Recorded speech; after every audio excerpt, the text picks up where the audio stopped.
see.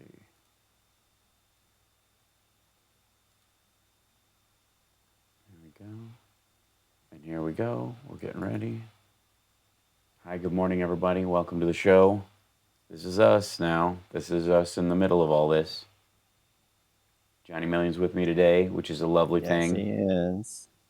Connections, friendships. Hey, Teresa. All that stuff is just made, immensely easier if we keep, our friends and enemies close. I have come here to chew bubblegum and kick ass. And I'm all out of bubblegum. Oh, Live Terry. exclusively for WCPT in Chicago, standing up and speaking out, here's Hal Sparks. So we heard from, those of you that have been listening to the show and those of you that have been, fans and listeners for a while, know that I started mentioning what has now been called the COVID-19 virus as early as late December. I was starting to mention it online. I had my eye on it for a little bit because I spent a good deal of time in China over the last couple of years, and as the numbers started to come out and the cases started to climb and everybody was saying that this is, just their problem, I could, you get experientially aware of what the Chinese government is really telling you versus what you know is true. And I have friends there who I've been very concerned about and reaching out to them over the last few months. I was becoming increasingly aware of this stuff, and if I knew it, everybody knew it. Okay, government-wise, at least. I mean, there are obviously priority things. There are obviously these kind of things that come up quite regularly. There are, Johnny, have you watched Contagion? Did you watch Contagion or Outbreak or anything? Like, everybody's kind of doing their crash course. I have to be honest, those kinds of movies, from the moment I understood what they were about, I wanted nothing to do with them. I understand that.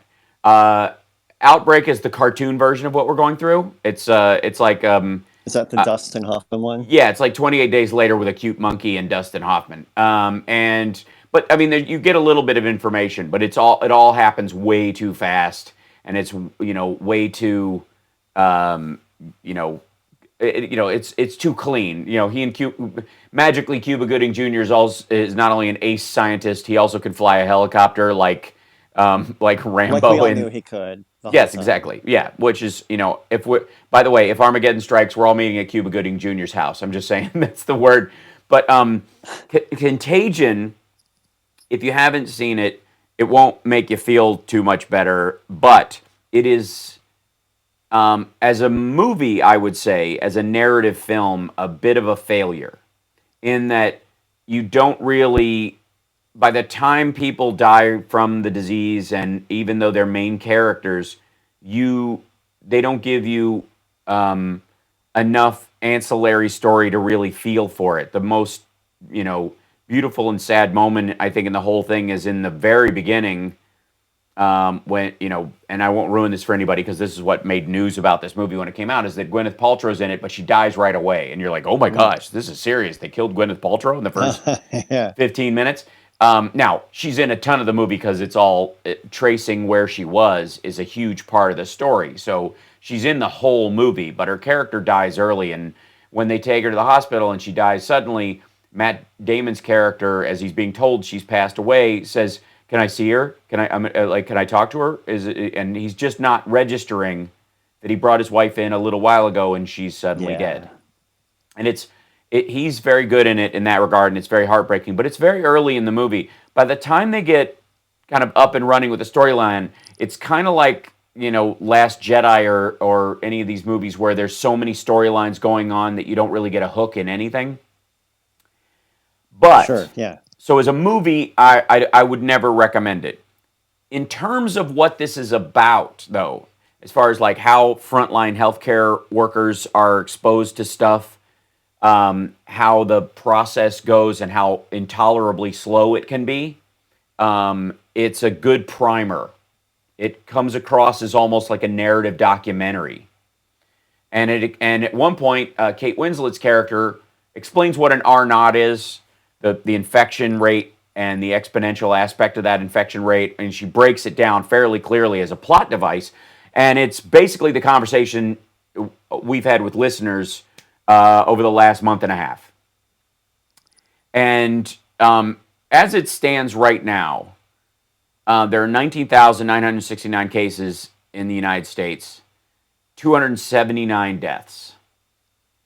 147 people have recovered from from needing medical intervention. The rest of the people who need medical intervention are still using medical intervention. That's part of the scariness of this. I mean, among other things. We're going to mix the show up today with partly the news about this, keeping you kind of abreast of the politics running alongside of it, and callers letting us know how you're doing in quarantine. If you're doing your part, staying home like you're supposed to.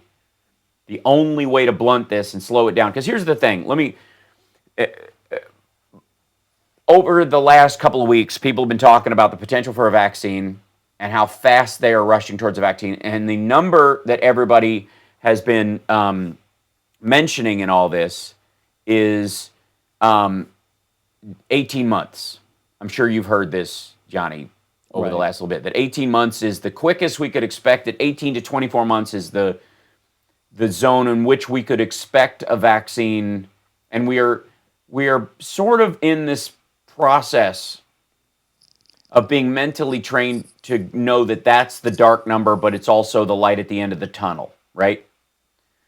Well, I'm here to tell you that 18 to 24 months is also the outside number for herd immunity as the disease moves unchecked through a populace, killing everyone that it's going to kill, permanently harming everyone it's going to harm, and nearly missing everyone that is going to get mild versions of it. That 18 to 24 months that the vaccine can be expected is the same window in which it rolls through and does every bit of damage it's expected to do in a first wave. So the number when they bandy it about is nothing to be excited about per se. And this hunker down is real, and we're going to have to get used to the idea. As soon as there are either the ability to have testing with great regularity available to everyone, we will start seeing society start to come back online in fits and starts. But until then, the only way to slow it from wiping out our medical providers is to stay home and limit your interactivity with other people. That's the only way to do it. Because here's the thing. The medical community can and will always be able to save the same amount of people it will be able to save, and the same number of people statistically will die from this. The problem is the rush of humans all coming in at the same time. Right. That's the whole flattening the curve thing. That's right. It is not about, well, if, people get the right kind of medicine, they'll be able to respond to this medicine and in a quick order of time be able to heal quickly. Because even with the heightened infection rate, if you found a drug that treats this, that shortens the duration 3 days and allows people to get off the respirator and out of the hospital in 3 or 4 days. Let's say it tightens what's now a 3-week process to a few days. The volume of people because of the contagion itself is so high that it will still overwhelm the hospitals and medical centers. It's not about the medical community's ability to deal with this disease.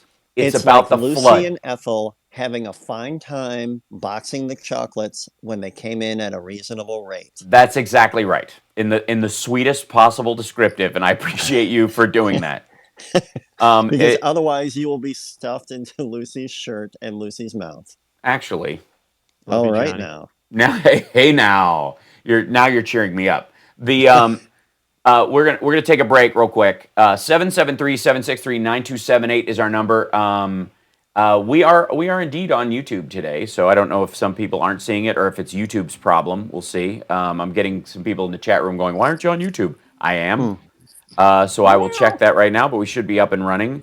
Yeah, we're there. We're live on there. So infotainmentwars.com is the website, that link that brings you straight to the YouTube page. Join me over there. We will be taking your calls and talking to the chat and trying to get through this together. We're gonna, we're all the Martian now. We'll be back. Yep. Yeah, I thought so, Hal Vickery. I was like, I'm seeing you guys chatting on it, so it should be that. I think other people aren't seeing this. I may, Facebook people, I adore you, those of you that are on there with some regularity. I may shut Facebook off at a certain point because it is troll central these days. And there are so many bots and garbage people just like jamming stuff in, like YouTube and these other ones. At least you have a shortened amount of text you can put in. The cut and paste Facebookers are just gross. Yeah, my Facebook adventures are limited to like sobriety groups and people who like specifically, like the same TV shows I do and are sober. Right. Right.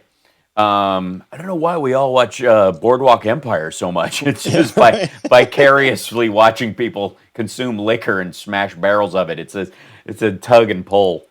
It really is. It's very high stakes for us. Yeah. So let's see. All right, I'm gonna.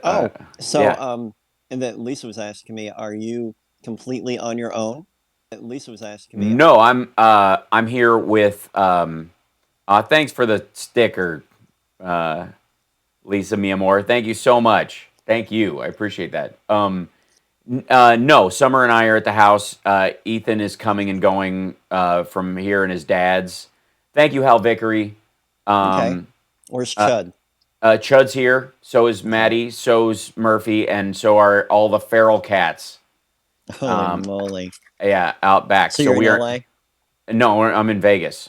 Oh, okay. But I have to go to LA to get my mail at some point because it will just overwhelm my PO box. So probably early next week, I'm gonna have to do like a 24-hour overnight drive in, drive out. Literally drive in, get my mail, get some stuff from my house there, and then come back. If you've got unlimited data, may I suggest live stream of the whole trip? The whole trip. Oh yeah. There you go. Let's see what's gonna be like. Absolutely. Hi Natalie. How are the cats? How you doing? Hey Sue and Carrie. I'm glad you're back with us. Carl, good to see you. Carl. I may be shadow blocked. It is entirely possible. It is. I mean, I'm largely political on my stuff, and I've been crap talking the president all week long. So it would come as no surprise that they would hold me back. Now let's get back with Hal Sparks' radio program, Mega Worldwide. Welcome back. HalSparks.com is the website, and it's how you can write me an angry letter. That happens a bunch these days. I always take great pride when the trolls come out and start cut and pasting and sending me and Rick Wilson the exact same text in our threatening emails. I'm like, you can't expect the IRA and Russia to work really, translate different versions of the same death threats, right? So, but HalSparks.com, sign up there for the mailing list. As we get through all this, those kind of things are going to become even more useful, and I will be creating even more outlets to entertain you this week. If you don't know, I have been streaming live all week at least once a day, usually once in the morning, when ripping Trump's ridiculous ego fest pressers to shreds, because they are, first of all, they're full of disinformation. Secondly, they're just for his ego. And thirdly, we find out today, I saw this article, this is on about Joe Biden, was on a conference call with reporters and was basically lambasting the president, in as nice as he could be about it. And he said, in times of crisis, the American people deserve a president who tells them the truth. Unfortunately, President Trump has not been that president. People are scared, they're worried, they don't know quite what to do. He's been behind the curve throughout this whole response. Interestingly enough, we find out from the same article that Biden has been in contact with governors and started his own coordination team. Trump has been 2 days behind Biden's response this entire time. Anything you see Trump doing and talking about online, it's something that the Biden people have either floated or spoken with to governors about 2 days before. I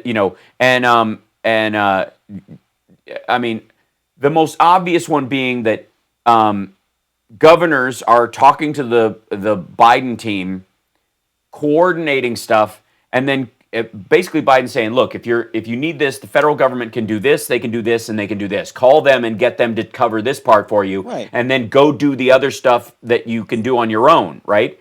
And do this 2-track thing, because he knows he was part of setting up the Office of Pandemic Response that Trump shut down. He knows where all those switches are. So he's telling the governors this, and then the governors are going to the Trump administration and going, what about this? What about this? And Trump's response is, we're not your shipping clerk. This is, that get it on your own, do all this stuff. And they're going, no, you guys have access to this, we don't. And that's where Pence steps in on these calls and goes, okay, we'll coordinate that and get that out to you. The reality is that testing is going to become, if anything, it's going to become a regular part of life once it ramps up, where millions of tests will not be enough. Hundreds of millions of tests will be necessary, because you will need to get tested multiple times. This is an infectious disease that is spread through close contact. And if you could test negative in the morning, interact with some people in the afternoon, and test positive that night. Yeah. That's the part that Trump doesn't kind of get, And I think a lot of the people who are like, supposedly the NBA players and the rich people who are getting tested for these things, unless you go into full quarantine afterwards, like, I haven't got it and I'm not going to get it. This is, it's useless. Yeah, it's useless, right? If you test negative, the only thing you can do is maintain that by consistently social isolation, using the precautions. That's right, and cleaning up after yourself and washing your hands and making sure you're using hand sanitizer that's over 60% alcohol, or you're bringing alcohol with you in a spray bottle, and making your own kind of cleaning cloth if after stuff runs out. This is going to be a crucial part of life for the near future. Now, here's the other thing I want to address. People have been, watching the stock market go down, looking at unemployment. There's been a lot going. The economy is tanking. The economy is going through this. The economy is being wrecked by this. This is the economy. This is what I want to remind people. This is the economy. The economy is people going to work regularly, doing their thing, and there has been no ability for people for a very long time to create a cushion for themselves beyond credit. This is the economy. Right now, the economy has not changed. This is the economy. This is what happens to this economy when this kind of thing happens. And if this kind of thing is a natural occurrence in human life, and it is, this is the economy. And so the object going forward is going to be about necessitating people's recognition that you've got to prepare for life. And that principled idea it will become a part of our life going forward. Because right now, for the long time, it has not been. And part of it's been because of fatalism, this kind of YOLO lifestyle that people have been living because of, because of AIDS, 9/11, and the 2008 crash. There's been a we're screwed anyway, so hands off the reins entirely. And there you could see a bit of that in the public right now. The difference is that if you lost your savings because you didn't care, and you could sleep on your parents' sofa for a couple of years while you got back on your feet, that's one thing. Mm-hmm. But if you can't go to your parents' house because you might kill them, this is an entirely different situation. I mean, that was an issue with me before the pandemic. That's true. Absolutely. I mean, nobody answers the doorbell. Work, people, let me tell you, especially in suburbia. They do. You have to keep them up, though. I've learned that the hard way, John. Poor Hal. Yeah. So, I forgot one of us is a celebrity with Psycho fans, except you nice listeners. Yeah. Plus, I was an early adopter of Ring. I can't wait to just sit back one time and watch all your outtakes from Ring. Oh my God, yeah. Oh, then this person came up. And people are confused about all this stuff. James in our chat says, "Hal, is the test effective when you're asymptomatic?" Yes, it is. The symptoms are not indicative of it. And that's a great question. This is also the problem with what everything the president says is a problem. And I'm not going to replay stuff from these things this week because everybody's been home to see them. Normally, you'd be like, "Oh, I'm going to play some of the audio from these things," because you might not have heard them over the course of the week. We've all heard them. We've all heard them too much. That said, one of the things is we don't want everybody to get a test. We don't need to. If you, I feel great, and if you don't have symptoms, no need to get a test. No, if you've interacted with someone who has tested positive, that's reason, whether you have symptoms or not, to get a test. If you test positive for it, you have to self-quarantine away from your family. If you test negative for it, you should self-quarantine so you don't get it. So, there's a huge part of this that they are just blowing past to hide the fact that they are completely unprepared. This is the issue with Trump's response, is that all the things no, it's not, you don't even need to look at this. You have to know that everything that they are telling you is, if Fauci says it, you can take it as it comes. If anybody else on that stage says it, it's sales. It's sales. That's it. That's what Trump is doing right now. This is a sales pitch. Everything has been. It's just a sales pitch with weird mafia tactics underneath. Right. This and for him, if you look at his priorities throughout this whole thing, what he keeps going back to is, this is going to be over. It's going to go away really quickly, and then we're going to go back to the economy we had, and then it's going to go up like a rocket ship. That's his priority.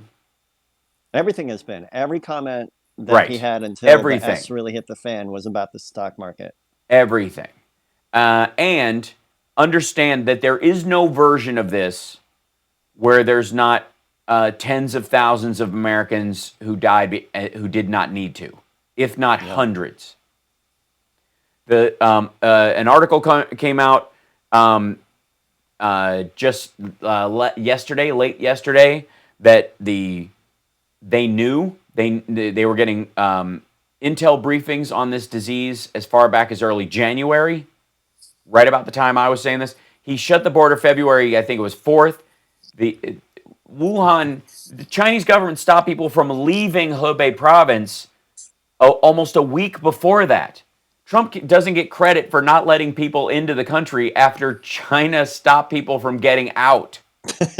Like, what are you talking about? How do you get credit for that?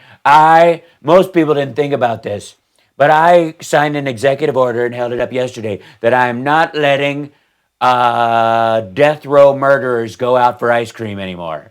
I'm not going to let them do it.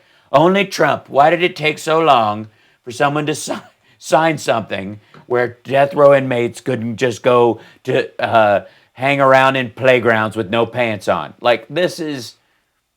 He wants credit for stuff that was impossible. And Winnie in our chat's asking, will this abuse of power penetrate the Fox barrier? It already has. It has. It has. That's why Trump is snapping at reporters as bad as he is. I think that's a nasty question. Oh, yeah. And by the way, the question he was getting on that was such a softball. You know, it was like, what do you tell people who are scared right now? Like, I tell them you're a terrible reporter. You're nasty. I'd call you a nasty woman, but you're not female and black. And I saved those. I saved nasty woman for, you know. This is what's getting to him about this, is that his own, you know, biggest supporter. I mean, he's already had a problem with the polls going against him in this. The 55% approval is baloney. The, you know, A, one poll, but B, also people going, you know, like once he starts saying wartime president and people are panicked and he's taking credit for everything else that everyone else is doing, there's a certain section of the populace going, yeah, okay, it's fine. What he's doing is fine. It's the somewhat approve, partially approve, okay with. If you put that all together, it's 55%. There is so much about this. Oh, we got to take a break. Sorry, I blew right past that. So easy to do. It is, especially these days. I'm going to. We'll just go to break. Saying we lost Kenny Rogers, and what? Yeah, Kenny Rogers passed last night. 81 years old. Natural causes, unrelated. Okay. And for somebody who lived through the late 70s and the early 80s the way he did, and then ate all that chicken. 81 is amazing. Just the fact that we'll all.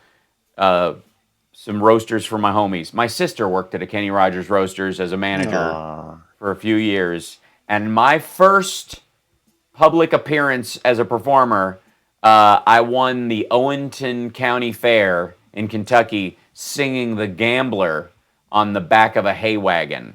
Oh, that's awesome. When I was 8 years old. Yeah. You knew when to hold them. Yeah, I did. And when to fold them. And so did he. So Kenny Rogers, you'll be sorely missed. Yeah. 81 years old and his face was 65, and he was. I'm sorry, but he was a good man. He was a good man. 45 and very seconds. 45 seconds of tribute before it went dark. Hey, I did the same joke with Michael Jackson about his nose, which was younger. Yes. But we'll be back right after this. Okay.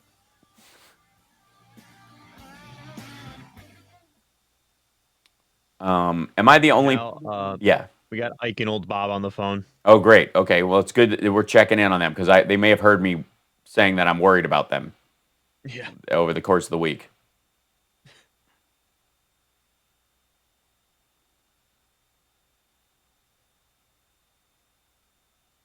There is a huge section of the Trump administration, including Pompeo, that want to basically start strafe bombing Iran right now. That sounds because painful. they're on their heels. Oh my gosh!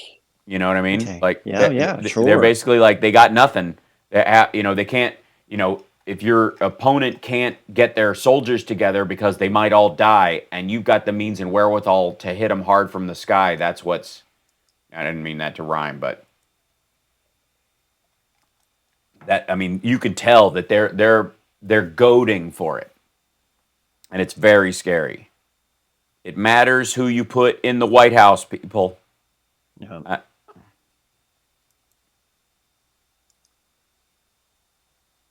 God, and Trump doing this nonsense. Thank you, Prof. Smart to support our best voices. I appreciate your support. Thank you. I don't know if that's the booster thing is not showing up. It's not. It usually has that little chime thing that lets everybody know, and I don't know why that's not on. So I will turn it on. Yeah.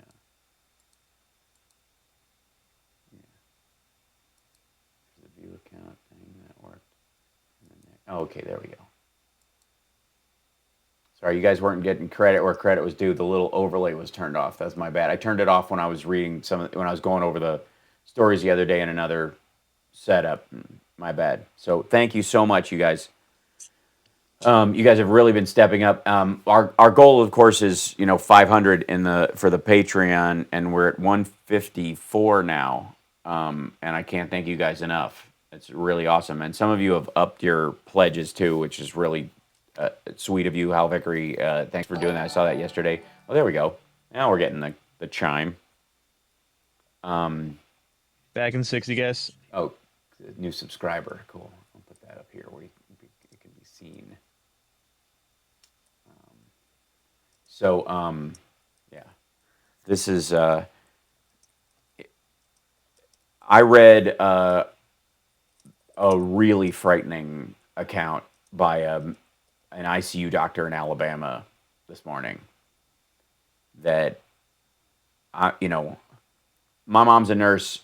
I've dealt with this kind of stuff. I've lost a few. On their heels means that they're already falling backwards and you push them. Claire, that's what that phrase means. If somebody's on their heels, that means they're already in the process of falling down and you give them that extra push to destroy them.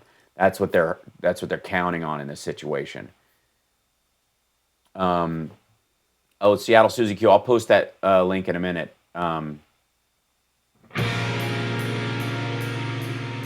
This is Doris Davenport, host of The Doris Davenport Show, all local, all the time. Now let's get back to Hal Sparks' radio program, Mega Worldwide. As we go through this, by the way, I want to say hi, Carrie. Welcome back. We're good. It's nice in this to hear from people who are in our chat room because it's the way of checking in, making sure everybody's okay. And as we go forward, that's going to become increasingly important. That's why I'm streaming every single day during the length of the lockdown, as long as it lasts, and maybe going forward for a time, simply because touring live shows will be difficult for myself and a lot of musicians. As some of you may have watched during the week may know, when this starts to transition out, I've already started talking to comedy clubs, which are really getting hit hard by this, that I normally do like 5 shows in a weekend, 1 Thursday, 2 Friday, 2 Saturday. I'm going to add a Sunday show where I don't take a fee, but the club can charge just so they can get on their feet again. So Flappers and some of the Helium clubs and those kind of things. I'm going to do that, and I encourage my fellow comics to add a show just so that the clubs can get something on the books for themselves, because they're going to be hit really hard by this. So, yeah. And by the way, the live streams I'm doing they're at different times. So just follow me on social media and I'll post about them. But in talking about, there's no direct time, because a lot of people are going on at a direct time every day, and I don't want to step on them if I find out that, because everybody's starting up a new stream. Richard Marks is doing a live stream where he's checking in from quarantine with a bunch of people, which is really nice. A few of the shows that we all know and love are starting to do it that way. But I usually give you guys a warning. It's usually shortly after the president's briefing, and I'll do one probably later on today about the one he's doing today. God forbid. You don't need to see it. You can watch what I do to it and get a laugh, because it's enormous. Chicago Electric Bicycle says $5 trillion bailout coming too. I wouldn't doubt it. And it won't work. I'm telling you. It's not that kind of problem. But we'll see as we go. It's going to be a chip away over the course of this. Hey, if you can spend $3 trillion on the Iraq War, you can spend $9 salvaging the entire economy from this orange gibbon in the in the turning the White House into an outhouse. But in talking about the people who I'm glad to see in the chat room, and hello to all you guys. I'm going to talk to all you guys in the post show today because I'm glad to see some of you showing up. That includes a couple of our regular callers who I've said as this gone along, even just in life, I worry about them on top of this. So Ike is on the line. Can we? I think so. Ike, can we bring him on? Hey, what's up, pal? Hey, man, how you doing? Hey, Ike. All right, buddy. I just dropped in to see what condition my condition was in. You know what I mean? Yes, I do. And thank you, Liberty. Yeah, go ahead. I've just been riding a painted pony and watching the wheel go spinning around. Hey, man, that's what it takes. That's where I go back to with Kenny Rogers. Back in the hippie days. Right. Yeah, I saw some broad on Channel 2 on NBC this morning. I recognize her as a former Fox anchor, and I don't know how it is that she's some kind of a financial whiz or whatever. Right. But anyway, they had her on NBC for some reason, and I guess she's the money bunny from Fox, or maybe Fox let her go, or who knows. Sure. But she was saying that she had talked to somebody in administration or in Congress or whatever, somewhere around midnight last night, and she said that they're talking about $3 trillion. Yeah, so that was the last number that I had heard. It's gone from 500 billion to 1 trillion to 3 trillion, and then somebody just said 5 trillion in the chat. And it's all, believe me, like half of this. He was knowing this was teeing up weeks ago. They were talking. They've known, and that's you watch who gets first dibs on the money going out the door. And I guarantee when the smoke clears, and 5 years from now, when the vast majority of humanity has herd immunity to this, and we have a vaccine, and we look back on literally the mass graves that had to be dug to deal with the amount of dead in every modern country and every third world country. We're going to find out that Trump was pushing and buying stocks and having puts on airlines just like pre 9/11. We're going to find out all that stuff. The kids are going to be up to their nose in this. It's Well, I'm gonna stay on the bright side of it. I'm gonna go for a lower number of deaths. But at the same time, I don't think that Nancy's going to let this get out of hand in the House to the point that it's going to be directed more towards the lower end of the scale. And as far as the banks and them, if you want to get the money into the people's hands quickly, it seems to me one of the easiest things to do. Like, for example, I use a certain company for my debit card. Of course, mine is self-funded. Sure. I put the cash onto it. It's automatic deposit onto the card. Yada yada. So all my numbers are there. These banks and these other institutions could step in and say, okay, we're going to do an automatic deposit onto your card. And the money that's being used to pay rent and electric and water bills and etc., car payments, yada yada down the line. That could be a zero interest loan, that's separate and above whatever your credit card loan is, what your rate is on your regular credit card. They could also, the big thing that they really also absolutely need to do, and I don't know why they hadn't done it long before now, they should have been already pumped money into the states for their unemployment operations. They should have ramped those up. Before announcing it, right? Thinking outside the box. Yeah, no, I was just saying you have to you have to create a rolling methodology so that people have road signs of hope in the process of this, and so you go even in their descriptive, they're so flying by the seat of their pants. This is so reminiscent of how the Bush administration handled the 2008 crash, and basically they're treating it like, well, this looks a little it's a troubling, but we're not worried. Cut to Hank Paulson covered in flop sweat, standing there going, yeah, I'm out. You know what I mean? They literally burn the place down on the way out the door, and this reeks of that. This reeks of them looking at Trump's numbers and going, there is no way he wins this fall, no matter who the Democrat is, generic Democrat. Even Bernie Sanders was running positive numbers against him, even though it was within the margin of error, and they felt like they could chip away at him. It was scaring the crap out of people. Sure. And it feels like I- they're like, and I yeah, was just gonna screw it. mention that- Spend all the money that they would Well, I was spend gonna mention that. on national health care, trying to fix that. Yeah. So, Well, and I was going to mention that too. Hal. Look, there comes a certain point in time where if you continue to beat on this dead horse, people are going to start to feel sorry for that dead horse.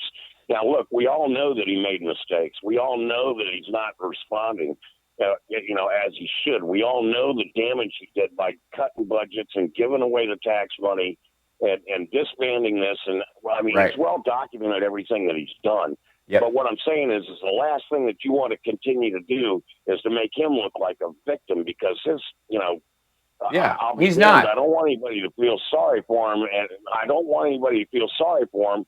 But at the same time, you are beating at this point. It's almost like beating a dead horse. Look, let's just get on with the business, and let's send the reporters to these titans of industry like 3M that are Yep. handling these masks. Let's Totally. go to production facilities. Let's see what's being done for ourselves instead of asking this idiot anything else. And yes, I agree with Rachel Maddow. Don't do these things live. Put them on tape. Right, I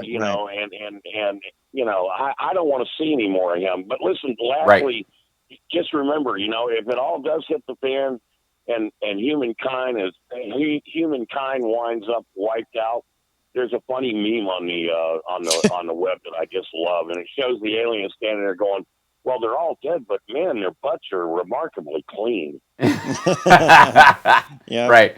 We'll all die he suffocated under a pile of toilet paper. They didn't realize they'd found a vaccine. Up on the toilet paper, people. Come Yeah. on, don't you have mechanics rags and some beach towels at the house? Don't you have a shower? Yeah, right. Yeah, just do the penguin waddle over to the tub. Yeah, you're stuck at home. Just like I've got to go 18 inches to get from my toilet to my shower. Right.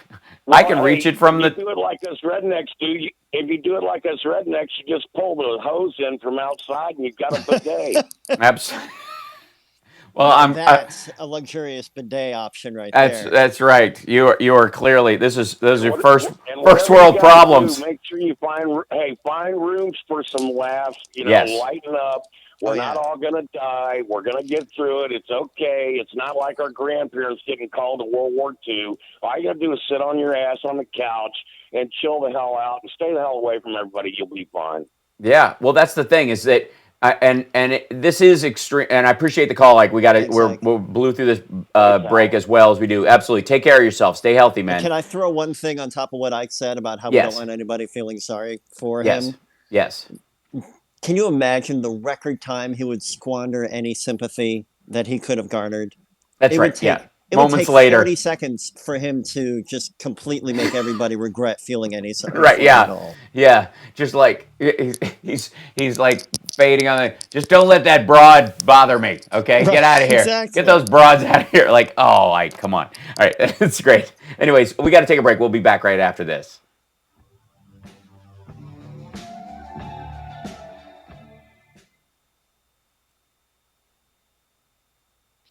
Remember, cloth diapers are still popular? Yeah, we'll all be, you mocked the funny? Mormons, but you learn a valuable lesson.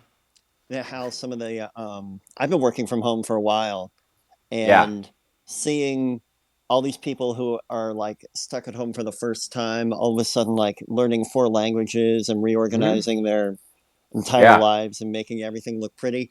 That was a real insult to a lot of us who've been stuck at home for a long time. It's like, look, I don't need you to come here and show me how I'm not perfect at this right now. Mm-hmm. Well, that's, there's a difference between normal working from home where you can't wait to get out and go do other stuff the rest of the time you have. And then, thanks, Matt. And the difference, between like, we're here for the stretch. Right. This is different. This is a different experience, I've been practicing piano It's been, Nice. Thanks, DC2257. I appreciate you. Please bleep back at us. Bloop, bloop, bloop. Yeah. Thanks for that. Hey, none of the other streamers are putting these kind of graphics up that give kudos to the super chatters and the patrons like I do. Like I see all these dudes who are, who shall not be named. Hal. Thank you. Got 2 callers. Okay, cool. And we'll get to Bob first. When we come back. I put that graphic up because I want, credit where credit is due. Thanks, Tom. He says my piano playing is not bad. Well, I've never had a lesson. What do other streamers do? Do they just pretend they just say, it didn't happen? Or they go, thank you, out of nowhere to no one. You know what I mean? They'll just kind of, and you're not like, I don't know what you're talking about. And it weirded me out when I was initially going, I just realized I'm talking to the chat. And if you're watching this later, you don't know what the hell's happening. Yeah. So that's why I was like, I went and, learn everything from Twitch. Thanks, is he like? I just got a subscriber. Thanks, Joe. Hey Hal, can you arrange a graphic for PayPal too? Oh yeah.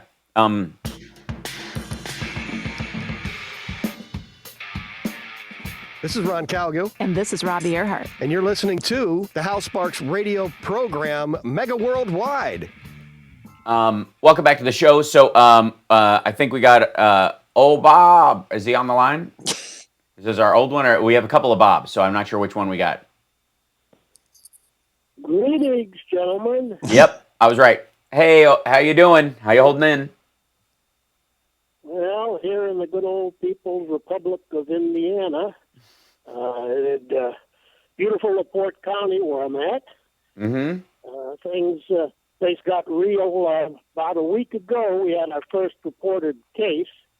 Right. And it's just been getting nuttier and nuttier. Now, I just found out from my sister today that my little niece works at the local bank, and her boyfriend had to come get her yesterday because she was just getting sicker by the minute. And we still don't know what that is, but we'll keep my fingers crossed. Yeah.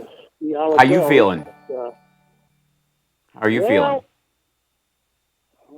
It's hard to say because I have fairly advanced diabetes, and I appreciate you using the Wilford Brimley pronunciation of the disease. I appreciate that personally, that you say it like Wilford Brimley. That makes me feel good.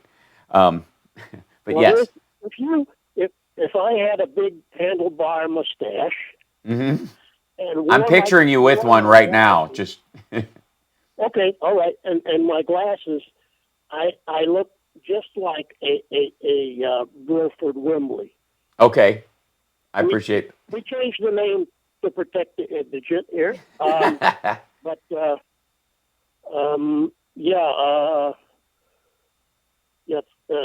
we have the shortages. Yeah.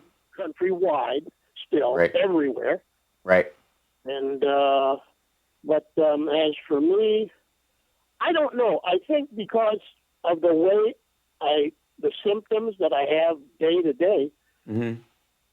that I will find out if I have it when I get up one morning, find that I'm dead, and I can say, "Oh, I got it." Right. But I've got the cough, which I've had for years, the tightness of the, so shortness of breath, right? But I'm able to amble out. But I tell you, we have the wrong people in the wrong places at the wrong time in most of our states, and in Washington at the top. Mm-hmm. Except for, thank God, we took the House, or we'd be in far worse shape than we are now. Unbelievable. Like, as much as you're absolutely right, as much as people focus on the, sort of the impeachment inquiry ability, where people were, were able, like we were able to make that happen. What ultimately became of the 2018 turnout and people voting and all that kind of stuff was honestly had a lot to do with the fact that we have any kind of protections in the bills that are coming out of the House that are going to the Senate. The fact that Mitch McConnell is choking on some of the things that he's having to push through and get Trump to sign is only indicative of the fact that there was a Democratic blue wave. And so you're absolutely right. My question though was less about health and kind of more about kind of the emotional impact of this. Are you I don't know what your household is like, or the number of people in it, or if you're by yourself, or if people come by, or if that's changed. It is just me and the locusts when they're in season come by and say hello. Right. But my biggest problem now that causes me angst, basically my income is $804 a month Social Security. Right. And I kind of went overboard because everybody says stock up. So for weeks, yeah, I've been building up. I can't put another thing in my freezer now. Right. For example, but here's the problem I have. I wish the HE double hockey sticks that Indiana and every other one of these stupid red states would get together, like Illinois did, and do the emergency nationwide so we can get over the hump of this thing. Right. And I won't have to sit here saying, well, do I keep buying stuff or can I start using this stuff for a few weeks? Right. While we're, basically at home. Yeah. Yeah, that's the choice we've been making in our household too, is that I don't know how long like food companies are able, restaurants and that kind of stuff will be doing pickup and whatnot. And so I'm rationing what we have in the house, in the pantry and all that kind of stuff for down the line. My expectation in about a week or two when things will completely shut down. Until then, there's a butcher shop near me and everybody kind of waits outside for their turn to go in. There's a couple of grocery stores. All the grocery stores are open and fairly well stocked, but nobody wants to stand in line. So you end up buying more stuff because you're wandering around the aisles waiting for the line to clear. Exactly. The self-checkout part is both useful and frightening. It's because you're touching a screen. Right about the time, it's fascinating to me that our idea of advancement in society, one of the big steps forward was touchscreens. The more touchscreens we have, the better. And then along comes a disease that sits on surfaces, even though Trump said yesterday, it's gone after a very short period of time. It just goes away. And when he was talking about the cruise ships, if somebody just used the touchscreen, that's very different from a worker working in line who may or may not have protective gear on, who may or may not be breathing on you, who may have had one of their 20 customers in the last 15 hours that had it walk through their line. That's the tough part. So I would say hold off on using your supplies as long as possible, but be careful about your interaction. Right now. Yep. That's I think that's wise. Well, So hang in there, boys. you too. You absolutely, and we'll be here. I'll be here every day on my YouTube channel, making jokes and being silly and all that kind of stuff, and trying to help everybody get through it. And for a change. yeah, exactly. This is we're taking this day by day, sometimes hour by hour, but that's what it took. That's where that keep calm and carry on phrase came from in England. This was World War II. They were getting bombed into oblivion every day. Yep. And all you could do was get up and put one foot in front of the other. And we're not at the worst of this yet. So know that, let that be your expectation to go try to bring forward in yourself the best version of yourself to handle this crisis. That's what that's my request of you. as an on-air friend, what's the version of yourself that thrives and helps in this situation? And I know you're always there, Bob. We have to take a break. Will check in with me next week. You and Ike are on an assignment. You have to check back in with me. Absolutely. We'll see. We're going to take a break right now. We'll be back after this. It's the Hal Sparks radio program, Mega Worldwide on WCPT Radio, Chicago's Progressive Talk. Okay, we're gonna. I have to see what. We have a call in. Devin, do we have our? Let's see. Because Matt set this up. What are you looking for? Do we have the guy from? Let's see. Progressive Homes or whatever. That's not what his name was. Let me see. Did they give you a name? Yeah, let's see. Because we have David and Paul on the line. Are either one of them the guy? I don't know. Hold on. Let me check. No one told me about this till just now. No, it's okay. No, it's okay. Let's see. He's change the Phoenix. Yes. Where everything's fine.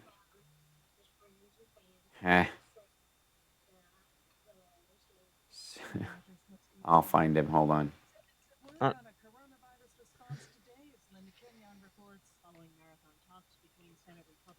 It's during this hour, but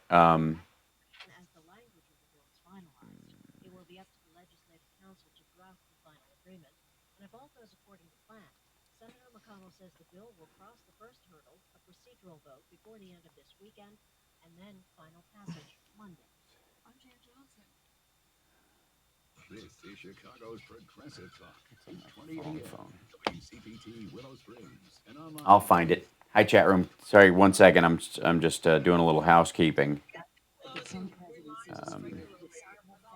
And I have so many messages to comb back through because everybody's So it's Brock Benefiel. He was going to be in studio with us, and he's going to connect via clean feed. So let me try and bring him in, see if I can get him.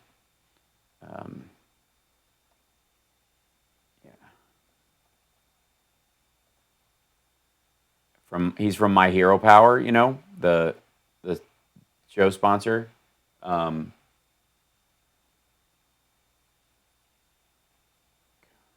think that should be it. See if I can link up to him, invite him, and we'll see if he should pipe in on clean feed. So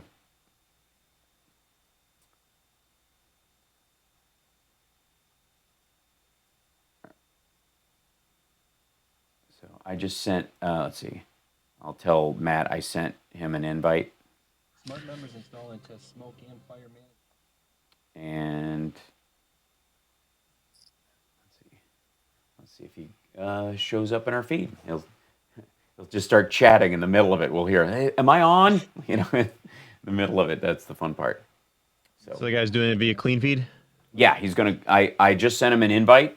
So and I just told Matt that I sent him the invite so he can forward it to Brock and. As a nurse, not making it to work was not an option. Oh, that's not a great spot to be running. Can't stop like, sorry about that, but still would appreciate to know if Streamlab accepts PayPal. Oh yeah, I think so. Yeah, all of those do. I'm pretty sure. Hey, there he is. Hey, Brock. Hey, this is Ty, actually. Oh, hey, Ty. Sorry, I didn't realize. Yeah, that Matt gave me that link for you. So I'll just hang tight because you'll be able to be heard on the air if you talk, and I'll bring you in at the top of this. But if you don't talk, quit it, Johnny. So don't mind him. Just ignore. Do what we're all doing with the news. Ignore, and dismiss. Ty, what's your last name? Sorry. It's Benefiel. Yeah. Okay. Oh, that's why it's the other. That's what. Okay, that makes sense. He's my brother. Oh, Brock is your brother. I see. That's right. Okay. Yeah. There you go. Nice. So I'll bring you. on. And do we want to use the My Hero Power link? Last time there was some discrepancy in which link we should use or send people to, but that one works. Yeah, that one works, but we're running a promotion now, so myheropower.com/WCPT. Great. Probably the best everyone.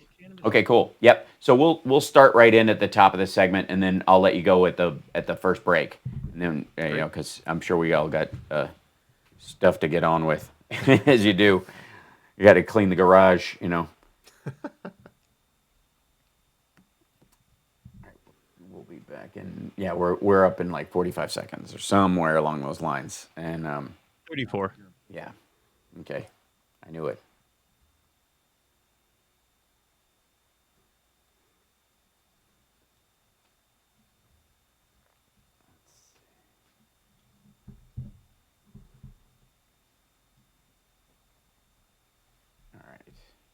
And and thanks for the I nearly missed it, but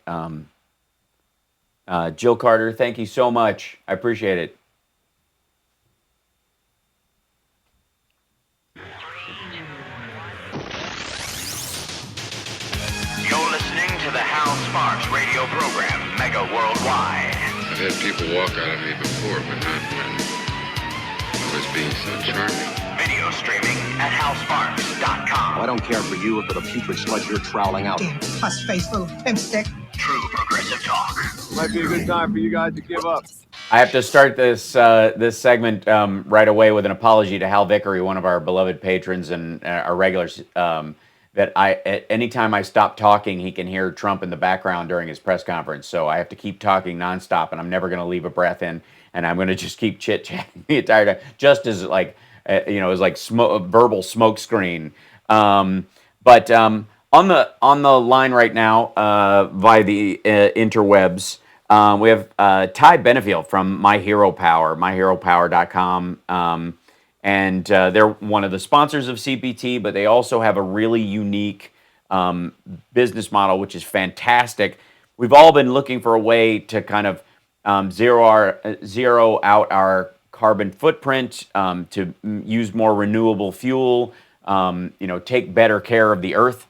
And they have a really unique way of doing it, which is you can buy, well, I'll let Ty explain the process to you or whatever, but because there's two different models of how it works. Ty, welcome to the show. Are you there? Yes, thank you so much for having me back on the program. Absolutely. So, first of all, for those people that don't know this, how did this idea come about? When you guys what was the moment where you're like, hey, this is something. There's a solution here. Sure. Yeah. So my co-founder and I started another company about 7 years ago. And that company, we built software for electricity providers. Mm-hmm. And actually, while we were running that company, my co-founder was a victim of a pricing scam by one of these retail electricity suppliers here in Illinois that was selling clean energy. So he ended up getting overcharged about $800 over a year, which is just an unbelievable amount.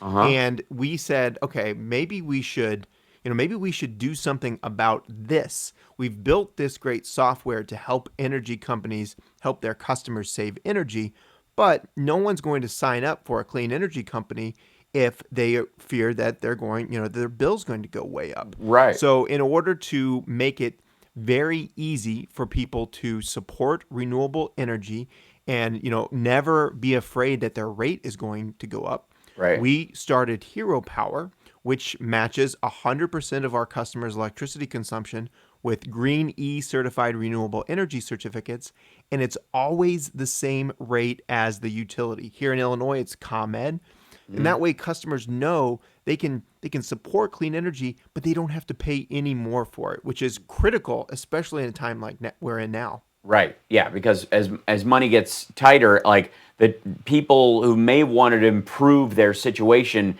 get a better car that doesn't pollute as much, all those elements, those go right out the window in a financial situation where people currently find themselves in. By the way, Arpy in our chat room says they signed up for Hero Power last month.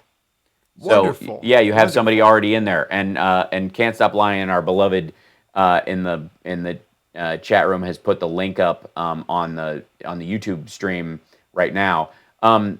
So there are two methods by which you do this. You guys make two purchases on behalf of the customer. You purchase electricity supplied directly from the energy market to power your home, and because it's impossible to only buy clean energy, the electrons don't know where they come from.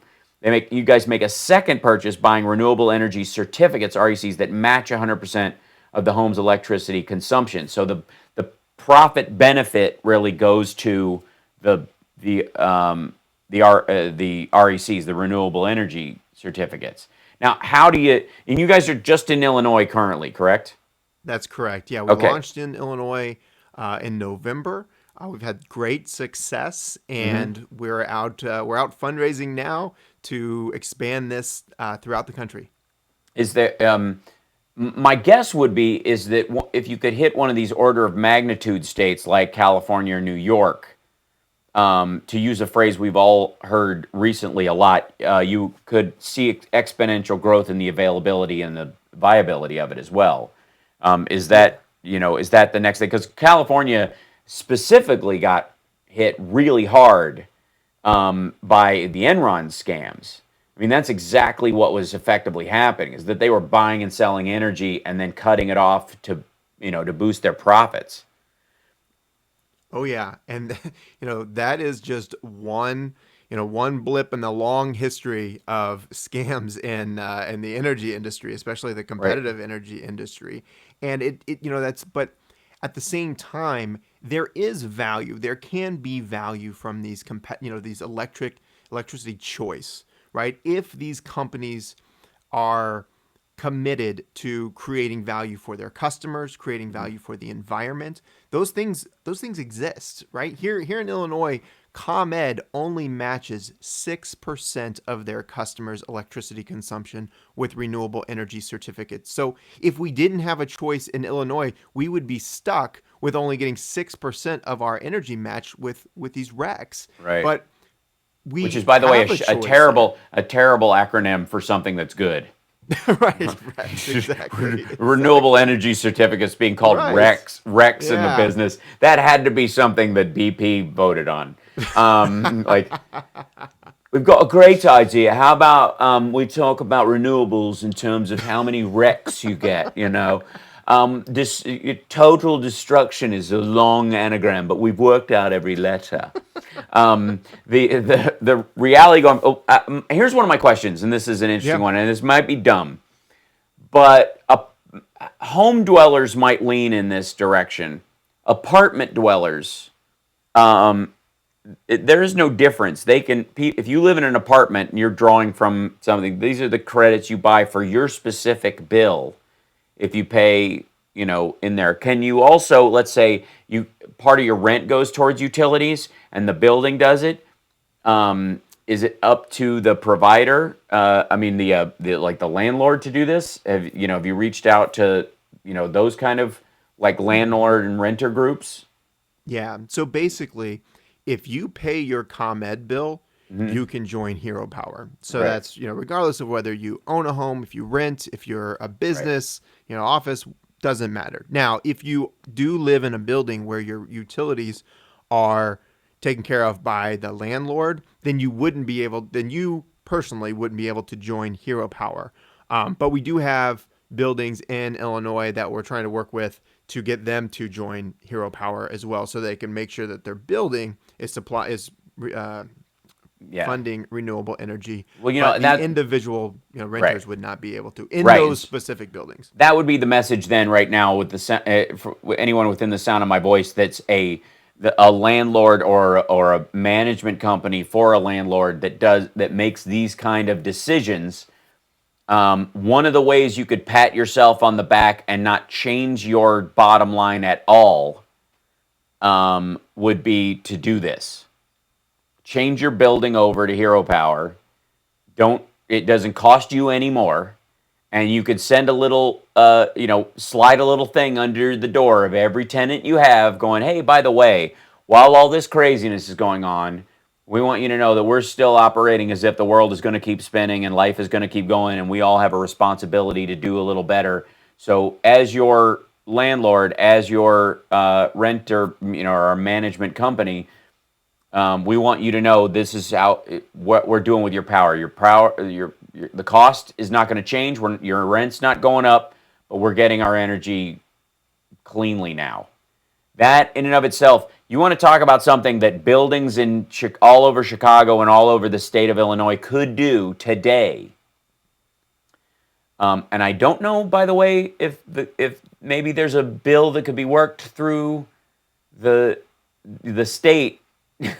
I'm just saying, if they decided that all state facilities are going to be going through hero power, I'm just saying we operate on a much higher level, and you start building the infrastructure for the future you want, not sit on this. So I appreciate you hopping on here today. I wanted to do at least a conversation about the world keeps spinning and trying to make the world a better place, and I appreciate you supporting the station. They need all the help they can get these days, but I also, and we do have listeners who have, and regulars in my chat room who have started using this in the Chicagoland area especially. And I mean, I think that would be the big next step forward is City Hall, all these, like doing them completely on Rex through you guys would be a fantastic thing. So, and we'll come up with a better, acronym for the, yeah. Well, this is a critical moment for clean energy. I mean, we know it with this pending economic downturn. There's a lot of people that are going to, want to support renewable energy, but they just can't, and because of the price. But that's why we set the rate to be that of the ComEd rate, so you don't have to pay more. Plus, right now, we're actually giving all WCPT listeners $25 off their first bill if they join Hero Power. There you go. They just have to join at myheropower.com/WCPT, and that bill or that credit will be applied to their first bill. That's great. Thanks. I feel like I've done an infomercial, but this is my my first infomercial. But we appreciate you doing that, and I just love, I always, one of the things that gets me through all the time is that I am very aware, having my mom, being a nurse, and my dad working in building the first two fully solar homes in the United States that were in Kentucky. My dad was the architect on them. My whole life, I watched my parents get up every morning and try to, think, how can I make the world better today? How can I help somebody? And I always, I find it very affirmative in life to know that there are people out there who, like yourself, who woke up one morning and go, how can we do this better? How can we make life better? And what's the problem in front of me that I can help solve? And there are, millions, if not billions, of people who wake up every morning doing just that very thing. And having you guys on board and being able to help promote that while you help the station is terrific. And so everybody, myheropower.com/WCPT. If you live in the whole of Illinois, we also want this to be a functional methodology.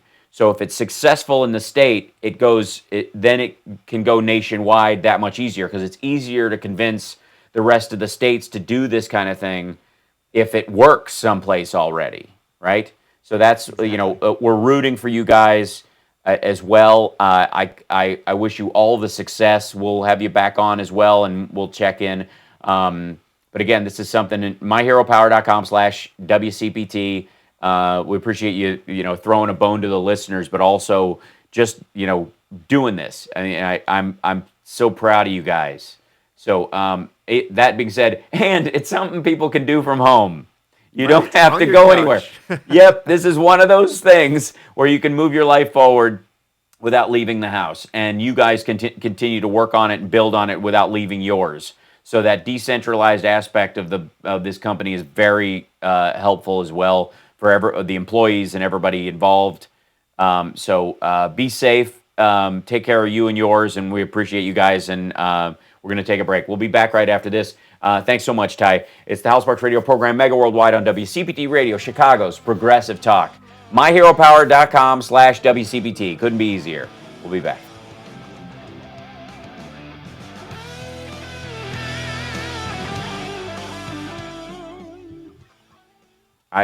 Thanks so much, Brock. Or sorry, Ty. I looked at the list again. Sorry. Tell Brock I said hi. And keep at it, and we'll have you on, in a couple of weeks. But stay healthy, and we'll all soldier through this. You too. Thanks again for having us on. Absolutely. Yeah. Take care. Have a great weekend. You too. Bye. Bye. Johnny, you still there? You still hooked in? Nope. Are you pooping? Johnny, did you go poop? It's easy peasy to sign up for Hero Power. Thanks, RP.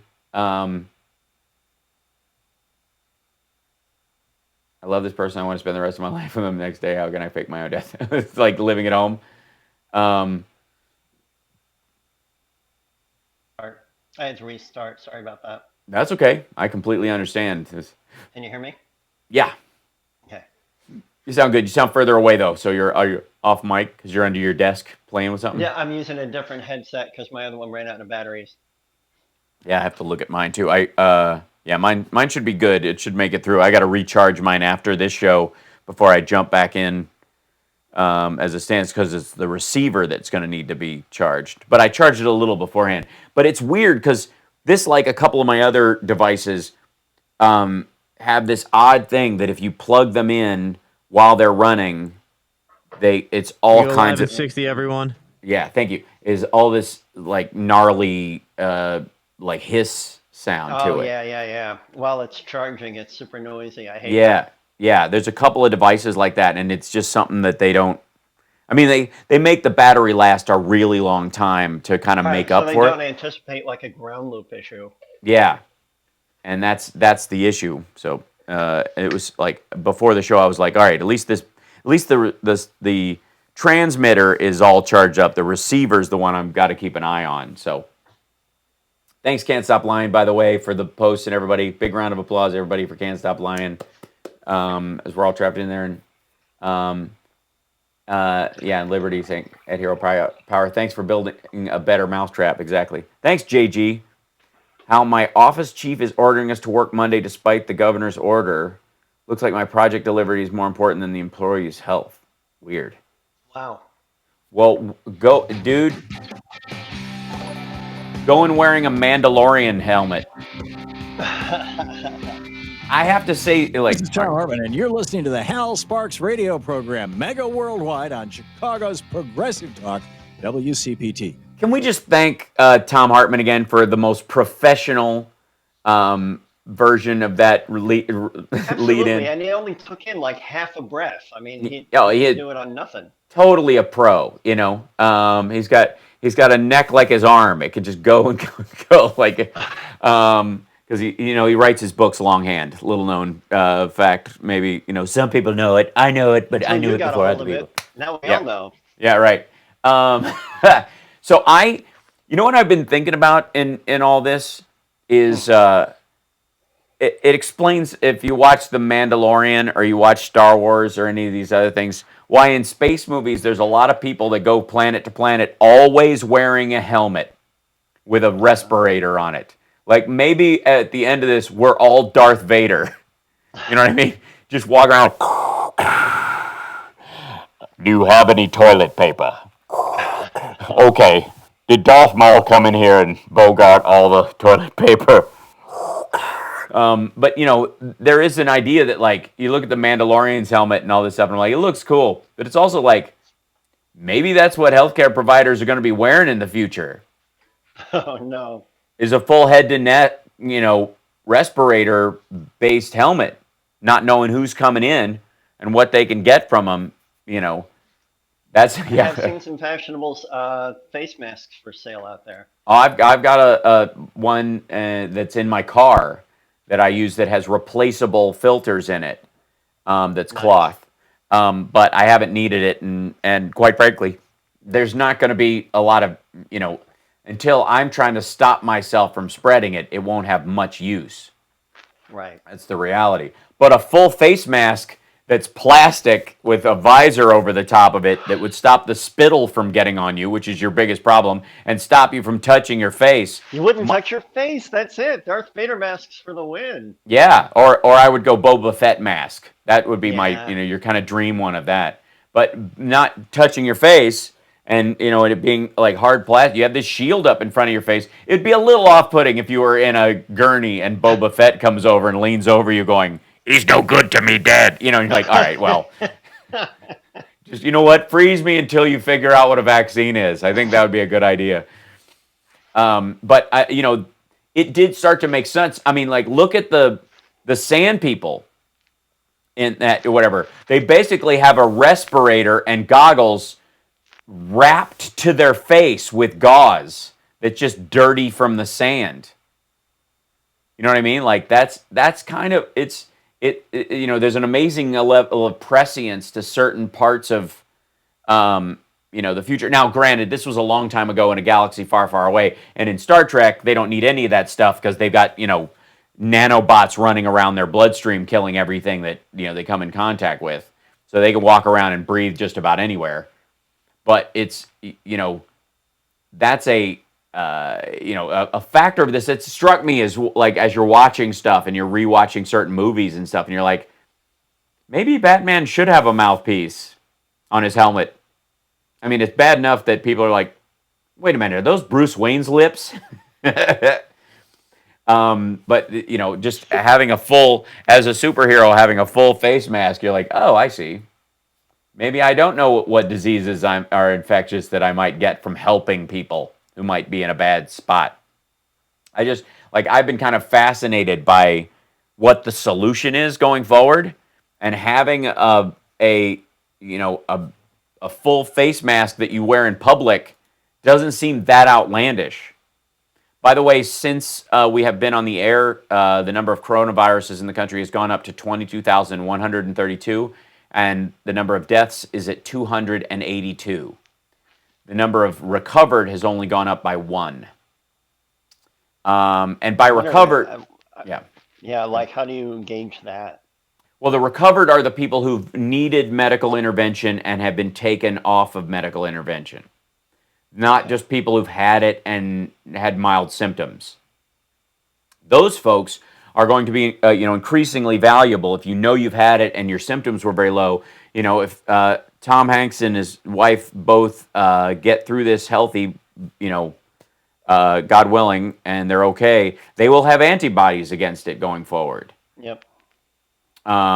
So they will be what are called, sort of nicknamed rods in this epidemic, in that they will get to, go out in public without fear of infection, and they will be able to interact with people again. This is where, like, Boris Johnson's dumb idea about, well, don't we just let everyone get it and who dies. I don't know. I don't do a Boris Johnson.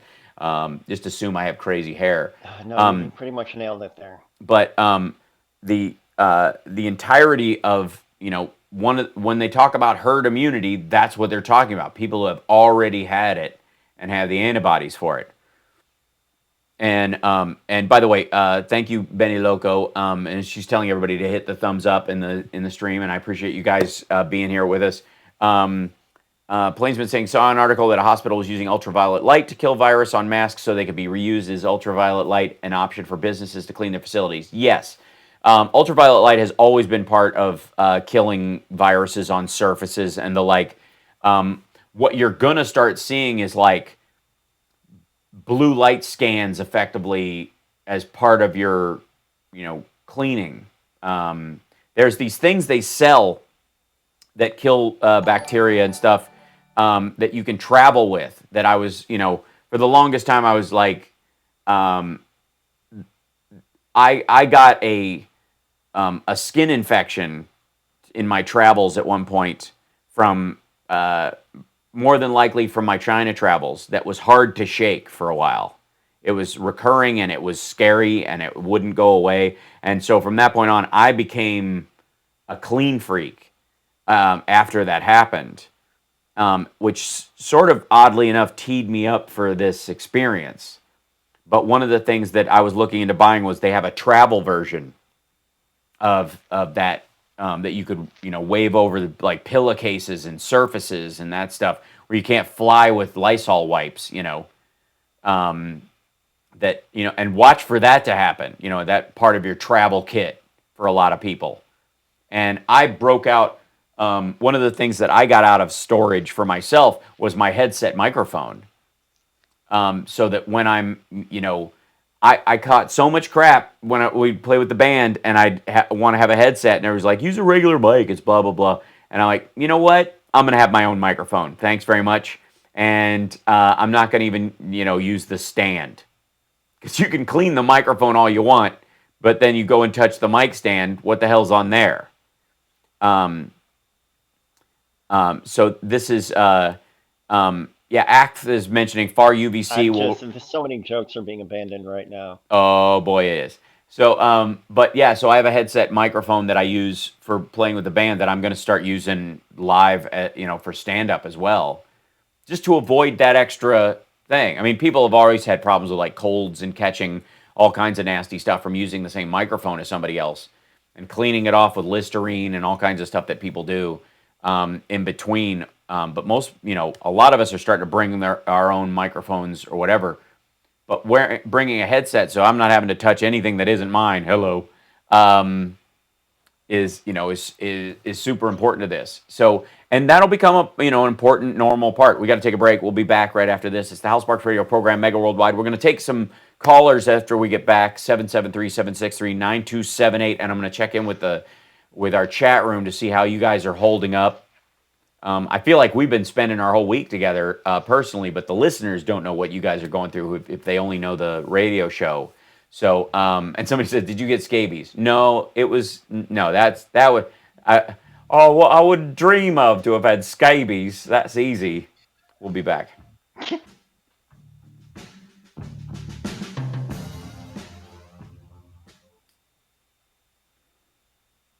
You got full phone lines, Hal. I don't doubt it. Okay, cool.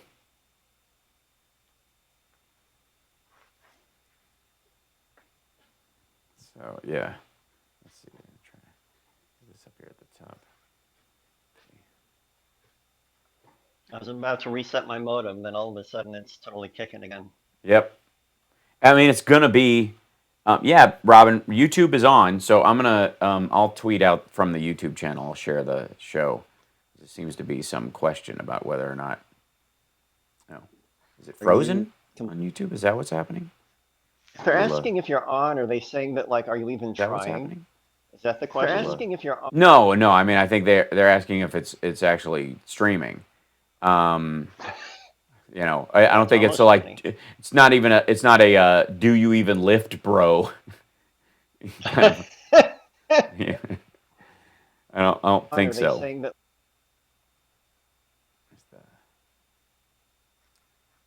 How does I share this? I don't know. I'll just do it that way. Just set this out right now. Just let everybody know I'm live, just to be sure.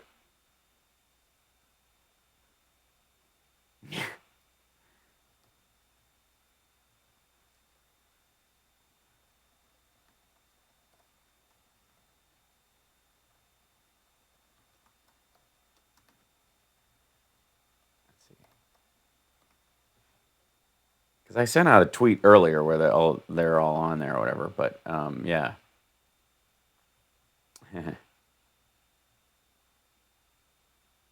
Everybody, do me a favor too. Naveed Jamali is on Instagram, so if you're on Instagram, give him a follow.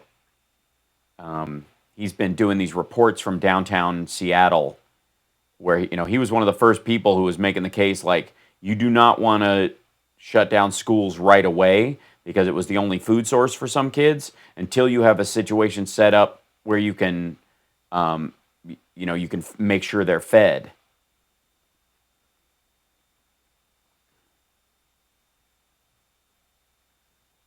He's Nav Jamali on Instagram. Come back in 60, guys. You guys know him as like How to Catch a Russian Spy? You wrote that book? I don't know that one. Yeah, he was way ahead of this curve a while back. I'll have him come on the stream this week too, and be a guest on, and we'll talk to him because he was literally out on the streets of Seattle in the middle of all this as it all started, and he was good at distancing, and he was playing it smart. He's been through some stuff.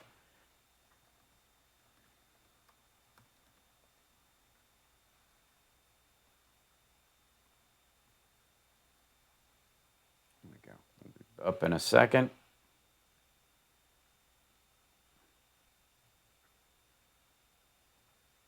There we go. Hi, everybody. They're starting to jump in here. Yeah, YouTube ghosts me a little. It's okay. I'm Dick Kay from Back I'll on the forgive Beat, him. and here is the mega worldwide radio program with Hal Sparks. It just after Tom Hartman's punch, it just seems like all these like bouncing off the backboard, no rim at all. Like, and They love you. here's the show of the thing or whatever. Yeah. He can hear you. And yeah, so Naveed Jamali, who was on stage with us at Sexy Liberal Seattle before, our first show, before we put everything on pause and everything got punted. Yeah, you were supposed to be here this week. Yeah. Everything got shuffled around. He was, he and I got talking because he's still got Intel friends and all that kind of stuff. And we were all sounding the alarm at the exact same time. Like, he's like, yeah, nobody was in the dark about this. People were starting to rally. There were people who had bigger fish to fry or thought, oh, well, this is okay. They'll let me know when I need to do something in the government. But everybody else, like in the executive branch, in the leadership, they were getting these briefings. And anyways, I'm going to have him on my stream this week. But he's on Instagram and Twitter. Twitter is Naveed A. Jamali, to separate himself from all the other Naveed Jamalis. And Nav Jamali on Instagram, if you want to follow him on there. We've got a bunch of callers, and I know we got full lines for a reason, so we're going to jump in with there. Keep your stuff high and tight, callers, because there's a lot of folks there, but who do we have first, Devin? David out in Miami. Cool. Hey, David. David, you there? Go ahead. Hello, Hal. Hello, Hal. Yes, I'm so used to hearing you on hump days. Yeah, on Steph's show, you mean? Please ask Yeah. your buddy Davenport.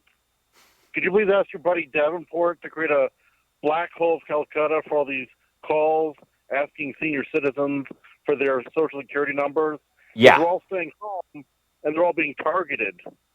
Yes, we need a device that sends an electric jolt to the caller in those situations. Like old people need a button on their phone that just says like a taser.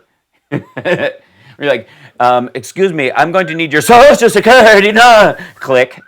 He's gone. Uh-oh. You all right? Is that I heard a siren. You okay? Yeah, sorry, call passing me. Yeah. Yeah. But thank you for your important work, sir. Yeah. Thank you, and say hi to Davenport. Absolutely will. Thanks, Devin. Appreciate it. Stay safe and stay healthy. Stay home. Who do we have next, Devin? Next we have Paul out in Seattle. Oh yeah, right on. Hey, Paul. Hey, Hal, can you hear me? Yeah. Go ahead. There you are. Welcome. Okay, good. Oh, by the way, I can recommend a good headset microphone for you. It's called a Countryman, and that's the one I have. You're a good man. Oh. That's exactly the one I have. You're right. I had to buy it separate because I have a Shure system, and I had to buy a Countryman mic to go with it. So I had to find the right adapter and all that fun stuff. It was an interesting hunting expedition. But you're absolutely right. I knew I liked you, Paul. But yeah. Well, I've established my band street cred with you. Then thanks. Okay, that's right. Well, let's move on here.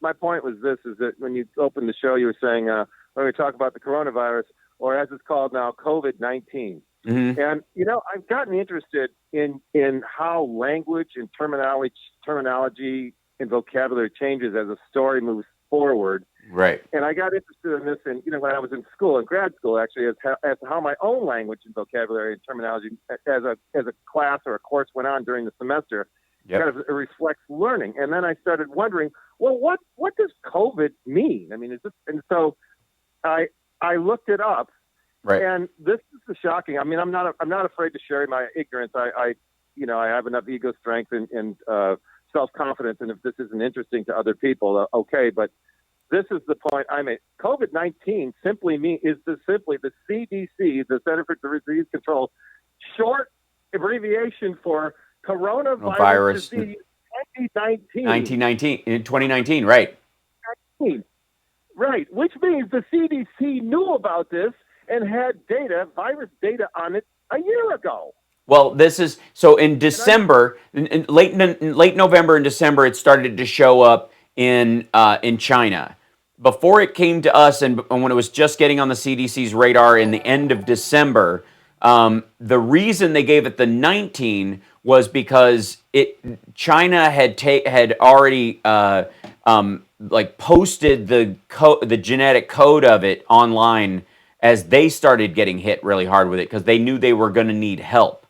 So they wanted to get it ahead of this whole thing. Now, so that's why it's 2019. That's when it came out. It hit us in 2020 and the rest of the world, but they're going to track it specifically because I got news for you. There's going to be a COVID-20. It may or may not be as virulent or deadly as any other because there are always coronaviruses. They track. Yeah. But my point would be, this thing didn't just spring out of thin air. It's been in the wilderness. It's been in the wild. It's been in animals. And I'm sure virologists at every major university have known something about it and have been mapping it as they do since January 1st, since right after Christmas break. As soon as everybody came back from Christmas, this was the only thing on their desk. I guarantee it. Yeah, but I think people knew about it before. The thing is here is that we haven't heard we didn't hear an utterance about this from the Orange 45, really.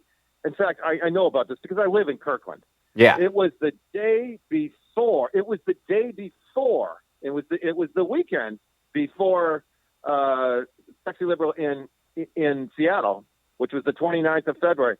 It was the 27th of February, and the first death in Kirkland was on the 28th, Friday night or Saturday morning is when we heard about it. But the day before that, it was Trump. The only thing he really said about this was, this is it. We get 14 cases. It will be down to 0 in a couple of days. I mean, he was at that point, let's say from January 1st to February 27th is what? 31, 51, 41, 51, 58 days. Yeah. Before he even addressed it. Right. And they, by the way, and again, I mentioned it earlier, but they stopped people coming in from the Hubei province into the United States after the Chinese government had stopped people from leaving the Hubei province. The amount of dumb in him bragging nonstop about, I stopped it, I stopped people from coming in. They weren't allowed to leave the Hubei province where he told, but he still let people from Shanghai, people from Beijing, people from Hong Kong, anybody who flew through one other place before coming in, he let them in. But you can't come in from the place you can't leave. Remember the evacuation? They brought the plane out into Travis Air Force Base? Yep. The plane and flew in. I have a friend and lives in Stockton, which is not too far from Sacramento there. And it was just a few days after that plane landed, and there was in the little town that's near there, I can't remember the name of it, a woman contracted it by a community acquired because she had nothing to do with anybody there. She lived in a nearby community, and she got it. And then this was before any cases in Washington State, and I was talking to my friend Mary in Stockton. I said, hey, now there's one there near you, and then there was a case in Eugene, Oregon. I said, it looks like it's moving up the I-5. I wonder where this is here. And then, boom, the next weekend it's here. That's right. And I thought, wait a minute, who let the genie out the bottle here, man? The genie got out the bottle before there was any deaths, we got slammed here in Seattle because we didn't know. Nope. Every time Trump says the China virus or the Chinese virus, what he's doing is convicting himself of allowing a foreign invader into this country and letting us be attacked before we even know. If he wants to use that kind of terminology, okay, well, I'm going to use it back on him. Right. Because that's what that means. You are the commander-in-chief, which means this foreign China invader got in and started killing us before you were even acknowledging it. It's like Chamberlain calling Hitler it's like Chamberlain calling Hitler a nickname. It's it's like, yeah, dude, it's your fault. Exactly. Yes, and it's like, I don't think the buck stops here. I think I don't think it's anybody's fault. I mean, it's China's fault, but it's I don't think it's anybody's fault. Look, the Chinese government, and this is why I was talking about this early, and why I was like, you could tell when I spoke about it, I was like, guys, whatever number you're hearing, multiply it by 10 out of China. It is, the cat is out of the bag. It is spreading through that country. They're going to have a big uptick. The numbers that are coming out now are a lie. And anybody in the intel community knew this. They know not to take these kind of things seriously. Just like you don't think North Korea is going to stop testing missiles. And you know what? Because Trump has this embattled, I'm sure the intelligence community, he has this embattled relationship with the intelligence community. Ignored him. None of this is taken seriously. Yeah, it's like I'm sure the CIA, I'm sure the intelligence communities knew, hey, there's because they knew about it, had to have known about this being in animals in China. Yes. And I don't know if it's the civet or the bat or whatever animal, but that's where viruses come from, because viruses, by the way, this is my own little theory. You know that in premortal times, how did life begin? Well, it didn't go away. It's still going on. Yeah. How premortal life began. Right. It's still going on. This is it. Yeah. This is it. You don't get to, yeah, this is, and you don't get to skip history. That's there. Right. This is the other thing too. Like none of us get to skip history. There's not a single generation that gets to live on this earth without experiencing something that is pivotal to their growth and their experience, whether it's World War II or 9/11 or the Spanish flu / Kansas flu, or World War I being followed immediately by World War II in the same lifetime for a lot of people. Like, this stuff happens, and you have to act and live as if this stuff is going to go on. This is why you don't put former game show hosts, unless it's me at some point, in charge of the government with no foresight, who only cares about the making money off the deal after the fact. Like, he is literally just a quickening of the normal Republican plan. That's all he cares about. And all of the economic fallout from this. Now, I just noticed the market closed down yesterday. Get this, 680 points below where Barack Obama left it on January 19th, 2017. Yeah. So the Trump economy is gone. And the reason it's gone, and you can use this one if you want to, how you can even develop it, is because I call it Trump's cotton candy economy, because it's like trying to fill up on cotton candy. You're just going to be, it's just whipped sugar and steroids, and you're going to crash. If that's what you live on is whipped sugar and steroids, which is, I think, what he does, you're going to crash. And that's what it was. And the reason this little scare, this COVID-19 scare, it's not that the market wasn't real. It was just a lot of sugary hot air, and people ran for the door because it was never solid. It was never solid. It was based on tax cuts that went to stock buyback and interest rate cuts that only. I mean, when you do stock, why do you offer stock? To capitalize your corporation. And when you buy your stock back, you're decapitalizing your corporation. Right. And then you go to the zero free money interest rates, and then you borrow money at low interest rates, and then you can't pay it back because you're eating your own stock.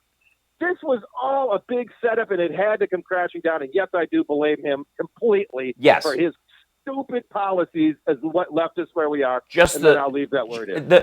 Yes, we're way over and we have to take a break. But I will say this, the irony that he thinks it's going to be over quickly, all of his ideas are a great idea, but it's not my responsibility. I don't take any responsibility. Like, this dude has his foot out 2 exit doors all the time. It could be, who knows? It could be, I've heard big numbers, I've heard small numbers. I've heard it quick or maybe longer, but maybe not. Maybe so. Maybe you should take this pill that might kill you, or maybe not. Who can say? I'm just saying, I feel good about it. I'm a smart guy. Jesus Christ.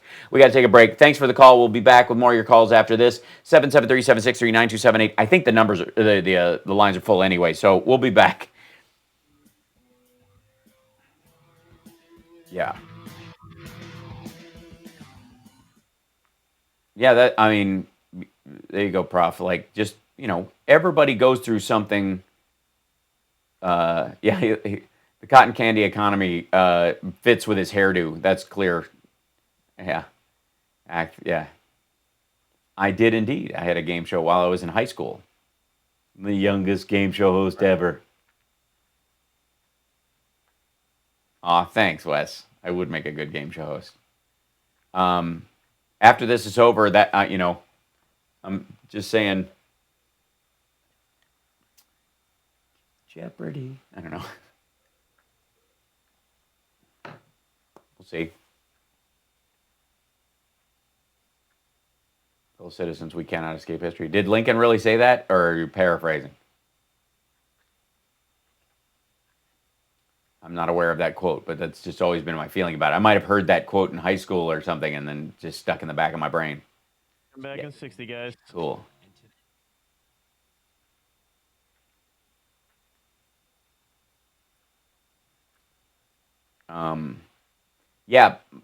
If you go to, thanks for putting that up, Can't Stop Lying.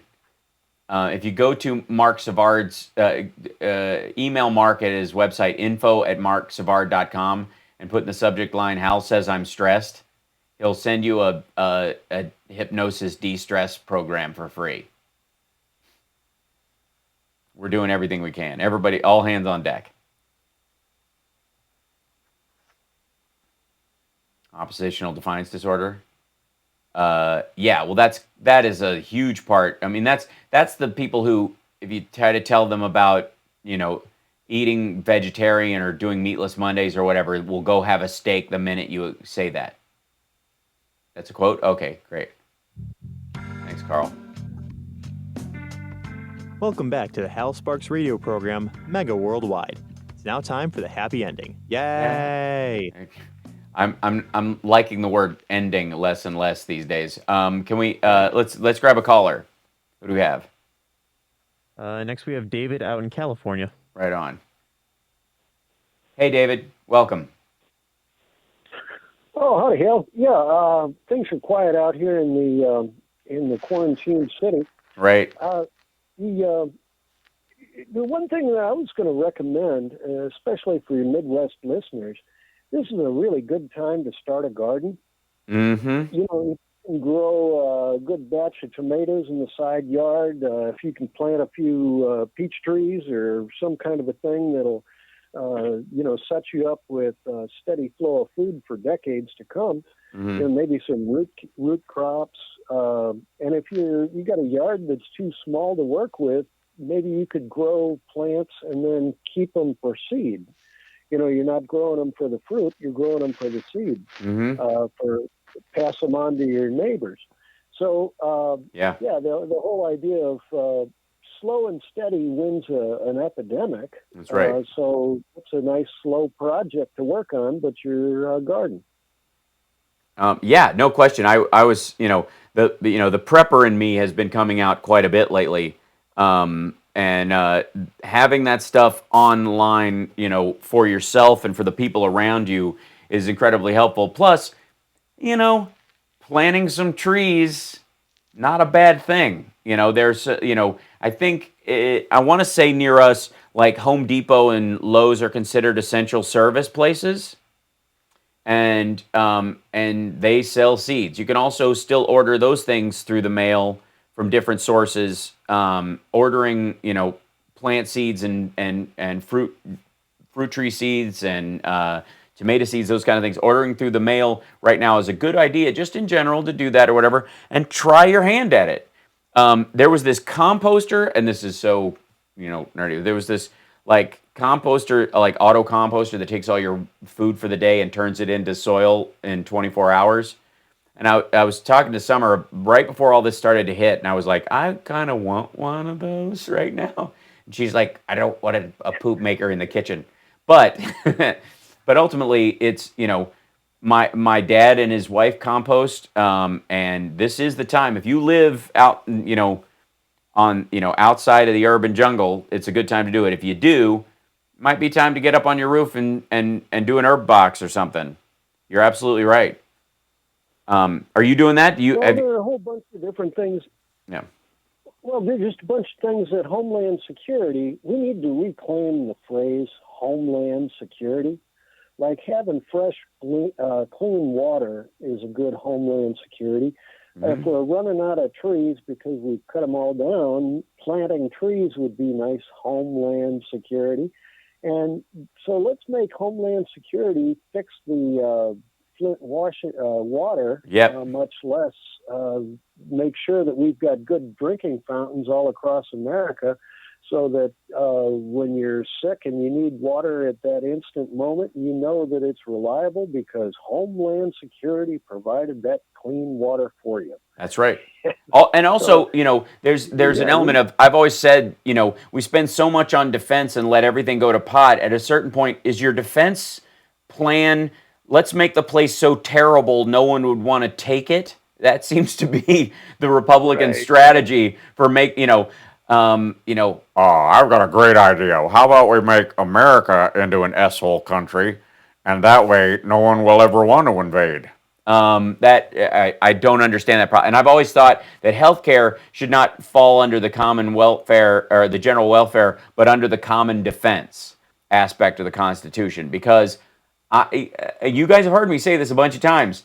Your chances of an infectious disease killing you or cancer getting you in a cluster someplace is infinitesimally higher, exponentially higher than a soldier from a foreign land shooting you.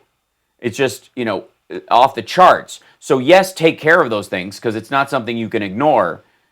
But the vast majority of your attention should be on making your country worth a damn. That infrastructure aspect of it. Right. That is the country. You know what I mean? After a while, you're just like, you're angrily guarding a garbage heap seems insane. So appreciate the call. I think we got time for a couple more callers if we keep them tight before the end. I know people are trying to get in. Appreciate it. Stay safe. Stay healthy. Who do we have next, Evan? John and Oswego. Oswego. Hey, John. Yes, sir. Oh, you're far away. You seem far away. Are you there? You're. Yes, sir. Yeah, go ahead. There he is. Yeah. The media, filter media. Right. Yes. It's a good general idea. Okay. Ration the information you're getting and make sure that it's from a decent source, I think is a wise move. No, sir. The masks that people are making, face masks. Yes. On their own. Yep. They're using like bed sheets or whatever. Right. Take the filter media out of furnace filters. Oh, yeah, right. Yes. That is the you can get those the kind that or they go through your HVAC unit. Those can be hosed down, clean the dust off them effectively, and you can cut those into chunks, pieces, or get fresh ones. No, just buy new filters. Yeah. Just buy the new filters. Cut the filter media out. Sandwich it between some cloth, whatever clean cloth. Yep. And you may have a really good virus stopping. Who knows? I don't know the exact specs of the filter media in a 3M. Right. Furnace filter, but they advertise that they stop a lot of microbes. They do. Dust particles. They do indeed, and it's the wet particles that carry other stuff that are super important. That's a great point. All right, and it sounds like It just occurred to me that. Yeah. It just occurred to me that might be a way to work around getting a face mask that's actually doing something. Hey, that I like the sound of it, and I like the fact that it sounds like it's coming from someone who's currently building a bunker. I don't know if there's. Not at all. I just lost my Void card because I talked too much to a registered nurse about being bummed out. Yeah, I just mean there's bumping going on in the background. It sounds like you're hammering boards on a wall like a zombie movie. But take care of yourself. Stay healthy. We're at the end of the show. Appreciate it. Thanks to all the listeners and callers who came in. Thanks for Devin for coming in. Stay safe, brother. You folks, you do not want to get this disease. And especially when there's no services, Devin, because Devin, have we lost Devin? Did Devin fall in? Is he building? I don't know, but right. that call is still connected. It's still there. All right. Thanks to everybody at WCPT. Take care of yourselves and take care of somebody else. Stick around for the post show if you want. And Johnny, congratulations on your 11-year anniversary. Thank you. Sober last weekend. You weren't with us because of that, and I look forward to seeing the next your 22nd year of it. So Me too. Take care, my brother. I'll sign off Chicago and sign off. Cheers, and stick around for the post show. I'm going to go over the Trump presser that he just did. So we'll dive into that in the post show because I haven't seen it yet. So we'll both do it raw. Yeah. So all right. Cheers. Thanks, Devin. Bye. And Johnny, I'll talk to you soon. I'll check in. You want to come in and talk heavy metal with me this week or something on one of the streams just to? Oh yeah, that'd be fun. Do a big cheer up. We'll do a retrospective on songs. Anytime after 4, I'm wide open. Look at so this. anytime after 2, your time. Dude, still got a job. Look at you. Way to flex on your way out the door. That's right. Yeah. All right. Take care, brother. All right. Bye. All right. Later, guys. Okay. And chat room, I think we're alone now. There doesn't seem to be anyone around. All right. Let me see if I can pull up the page with Trump coronavirus pressers. What a goon. Because this is the only way it should be watched is me just taking the piss out of it. Yeah. Let's see if we do this. Let's try the most recent one.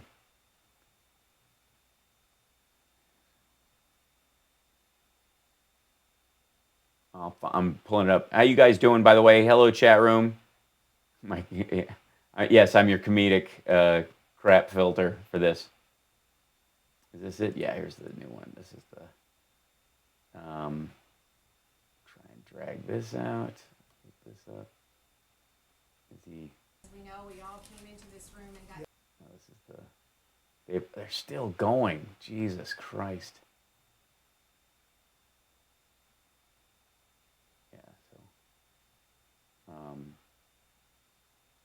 Try and bring up a close that out, close this out, 1 second, close that, just stick on this, and this will make the page come up a little easier. Screen, there we go, yeah, so we'll stretch this. Oh, thank you, Tom. Appreciate that. All right, so this is them gathering around. They always do this thing where they make everybody wait. Here he comes. Oh no, it's just a photographer. I'm getting some special stuff for the. All right, I gotta open this on the YouTube page, or it will open and close on me like crazy. Your forehead, they stay this far away. Boom. Oh my God, this is gonna be gold. Jesus Christ. Your forehead, you boom, you bing bang boom, the bing. They're testing everywhere with the bing bang boom. Bing bing bang boom. Oh my gosh, we've got this is a good one, kids. We've got Fauci, we've got Ben Carson, who's praying, which is nice of him, I think.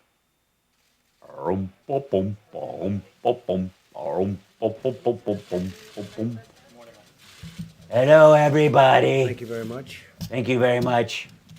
Try the veal. I'll be here all week. We're going to be going over to the Hill, and we're having a lot of meetings. I wish I was napping. Oh, God. And from the financial, this is a medical situation, not a financial situation. Financial, though. But I will talk about the financial stuff. I'm having financial meetings about them, and Moving along very nicely. I want to thank you for being here and update you on the progress. thanks for coming, everybody. I mean, normally you press people with your fake news. You'd blow off a global pandemic just to go chase me about Russiagate. But thanks for showing up, kids. Progress we've made after a week of extraordinary mobilization in our war against the virus. Governor's. Oh, he's got it. Does he have a new ink blot on his shirt again? And he's like, keep covering it up. The businesses, charities, and citizens are all working with urgency and speed toward one common goal, which is saving American lives. That's the only thing I We're care in about. communication with foreign countries.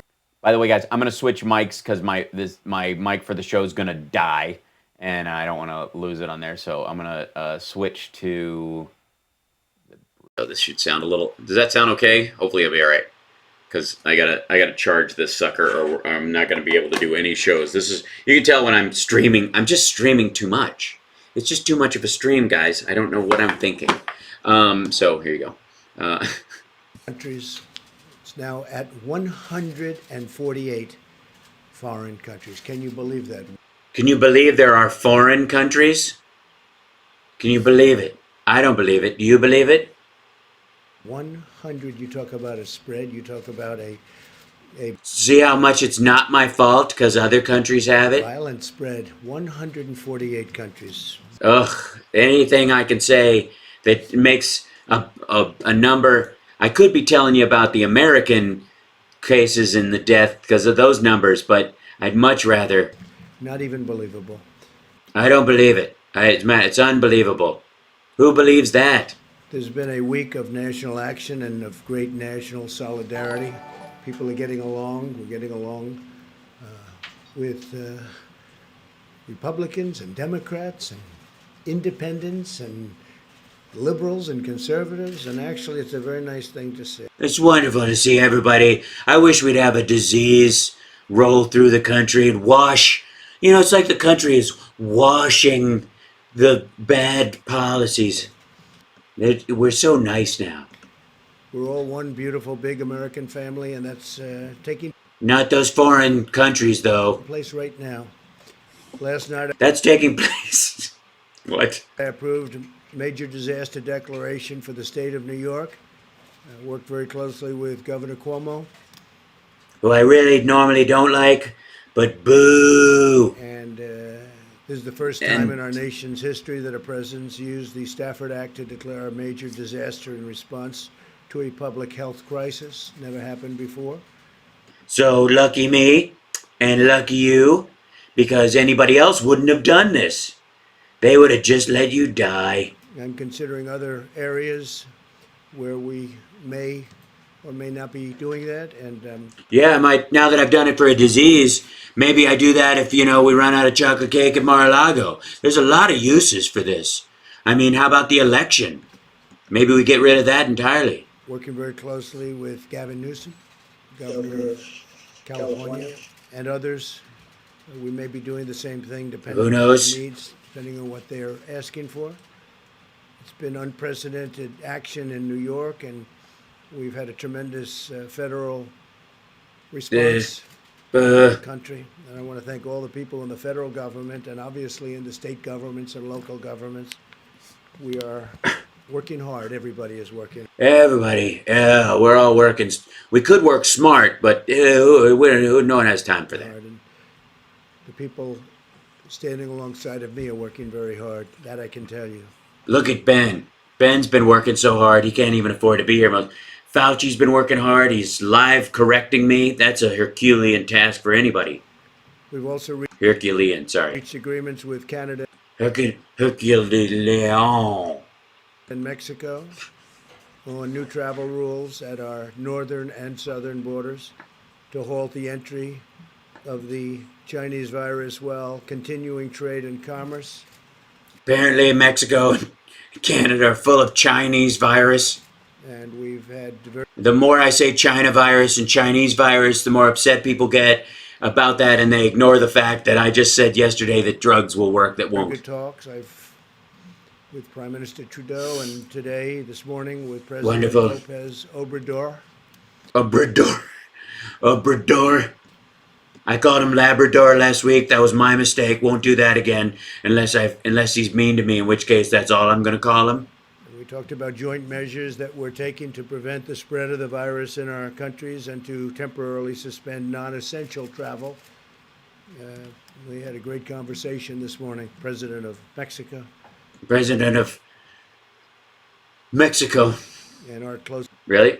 That's who you talk about when you're trying to talk about? Cooperation with Mexico and Canada will keep our people healthy, keep their people healthy, keep everybody safe.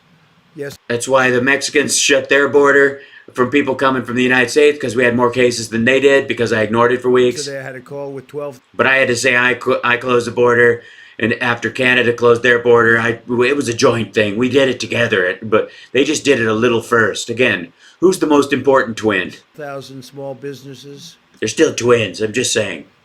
Representatives of these businesses, that's the engine of our country. People don't realize that. You know, you read all about the big ones, but these small business, when you add them up together, are really the economic engine of our country. And I assured them that my administration is doing everything within its Yeah, I assure you. Who is it, Mr. Singelinden? Considerable power, frankly, to support them and their employees. Nobody's ever done what we've done. Nobody has ever dealt with a pandemic they've let loose on a country and had to clean it up so heavily after screwing themselves into a cocked hat before. Nobody even thought to.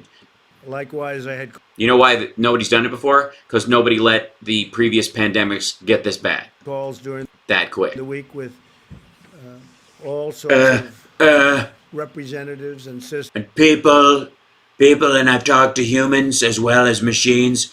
I get a lot of answering machines. It's very weird. Like, I've left a bunch of messages. Couple of them, bunch of small businesses have those tricks where they're like, hi.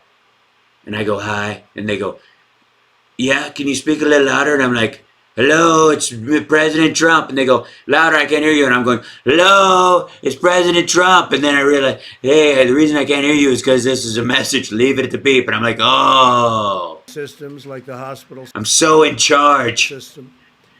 We spoke to many of the hospital systems throughout the country, nurses and doctors, representatives representing hundreds of thousands of nurses and doctors. But maybe don't, maybe as well. But I also talked to them in the middle of it, and they told me to piss off. They're in the middle of something. Airlines and cruise ship companies. Which I talked to first, because most of them, either go out of Florida near one of my properties or go fly to my properties. The Business Roundtable, which was fully attended, and it's all of the top CEOs. Is he like trying not to salivate on his paper because of the bailouts? CEOs of our country and beyond, frankly. The businessmen of, really, these are world-styled businessmen. These are businessmen. World-styled businessmen? The biggest companies in the world. Many of them have taken hits, and many of them are just, going forward. That their businesses have been great. They've been so good at falling apart.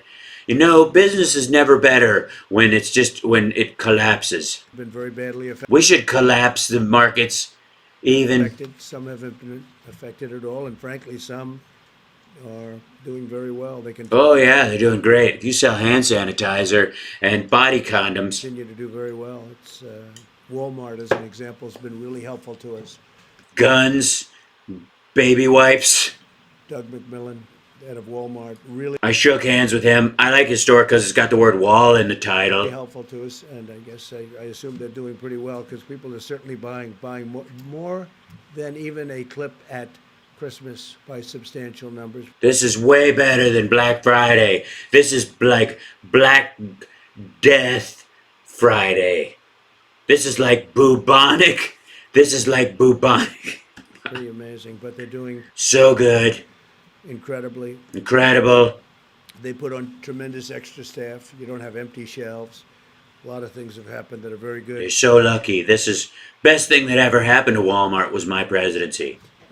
restaurants, fast food executives, grocery stores. Any place, toilet paper, public restrooms are really not doing well, but we'll work on that. Anybody that sells medication for diarrhea, people are just doing this like crazy. All retailers. Pepto flying off the shelves as people just fill their pants with soup after watching me yammer. Literally all of them. All of them. Everybody's fine. In groups.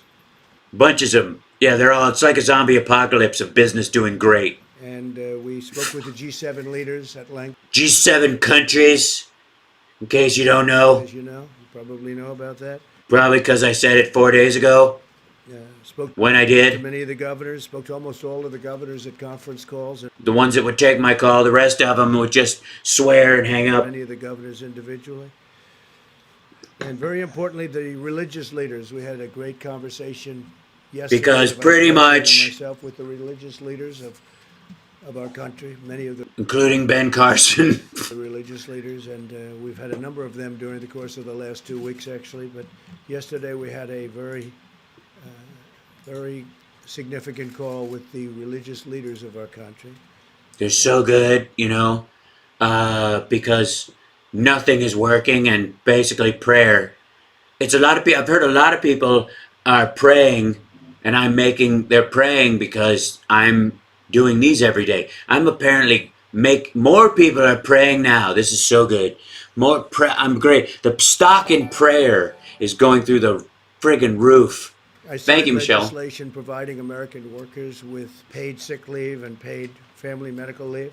Stupid Democrats. At no cost to employers. Which they put in. And free testing for those who need it. And we're going to charge people who we think don't. We're going to flip a coin. Testing is going very well, and the Admiral will speak to that along with Tony.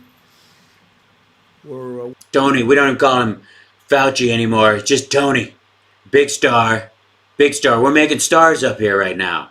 This is like a new version of The Apprentice meets the TB epidemic of the 20s. Working quickly to pass additional legislation. It's like if everybody on The Apprentice was coughing into a bloody rag. That will provide massive relief to small businesses and affected industries and give direct payments to our great workers. The lame ones, you guys don't get one, so nobody up here gets one, but you guys. And hardworking American families. There's never been anything like we're doing on the. Well, thank you, Elizabeth. Right now, they're negotiating. Mitch McConnell, Chuck Schumer, they're all up there. Kevin McCarthy. All your favorite hits on Ronco's hits of the 70s, 80s, and 90s. Nancy Pelosi. If you don't know some of these people, maybe I can introduce some of them to you. If you don't know these names, they're all negotiating. They're all up there talking. And everybody's working hard, and they want to get to a solution that's the right solution. I think we're getting very close. It's going to be so good. We've also announced that we've moved tax day from April 15th to July 15th.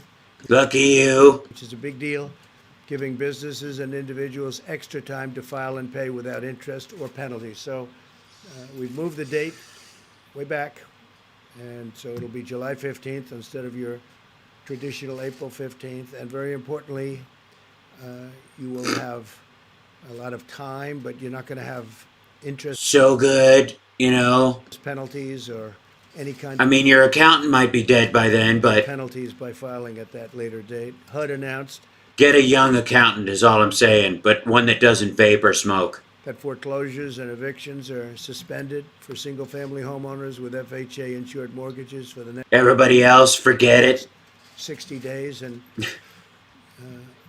That's my goal, Patty. HUD, who's with us today, Ben. HUD. Say a few words. Ben's gonna lead us all in prayer, and he's gonna put his shoulder on the. Spin a little yarn about what's going on and how great I'm doing. The Department of Education will not enforce standardized testing, which is another big deal. Another thing, because once people are homeschooled, honestly, the amount of y'all is going to end up in the dictionary. Requirements for students in elementary through high school for the current school year. Not fair to do that.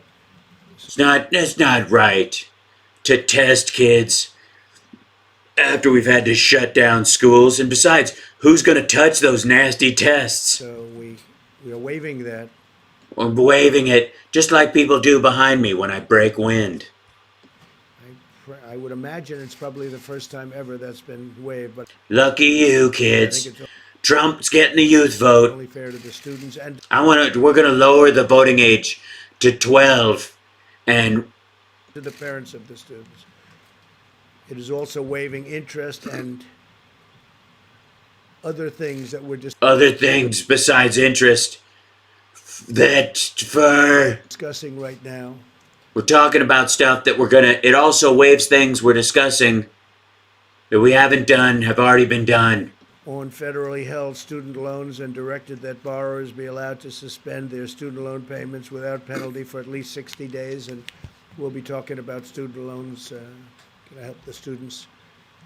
With their loans. They're under a great burden right now. So we will be talking about that further, but we're waiving during the 60-day period various elements and very important elements on student loans, big subject.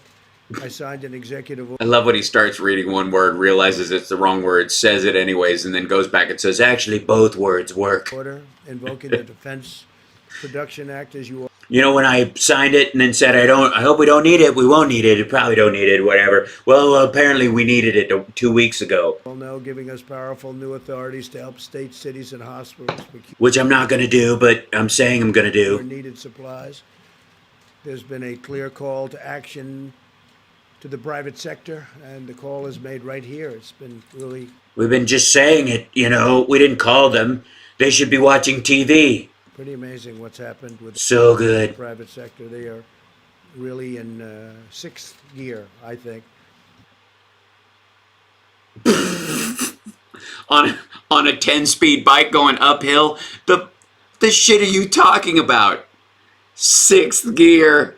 Not fifth. What's the top gear in most cars? I don't drive.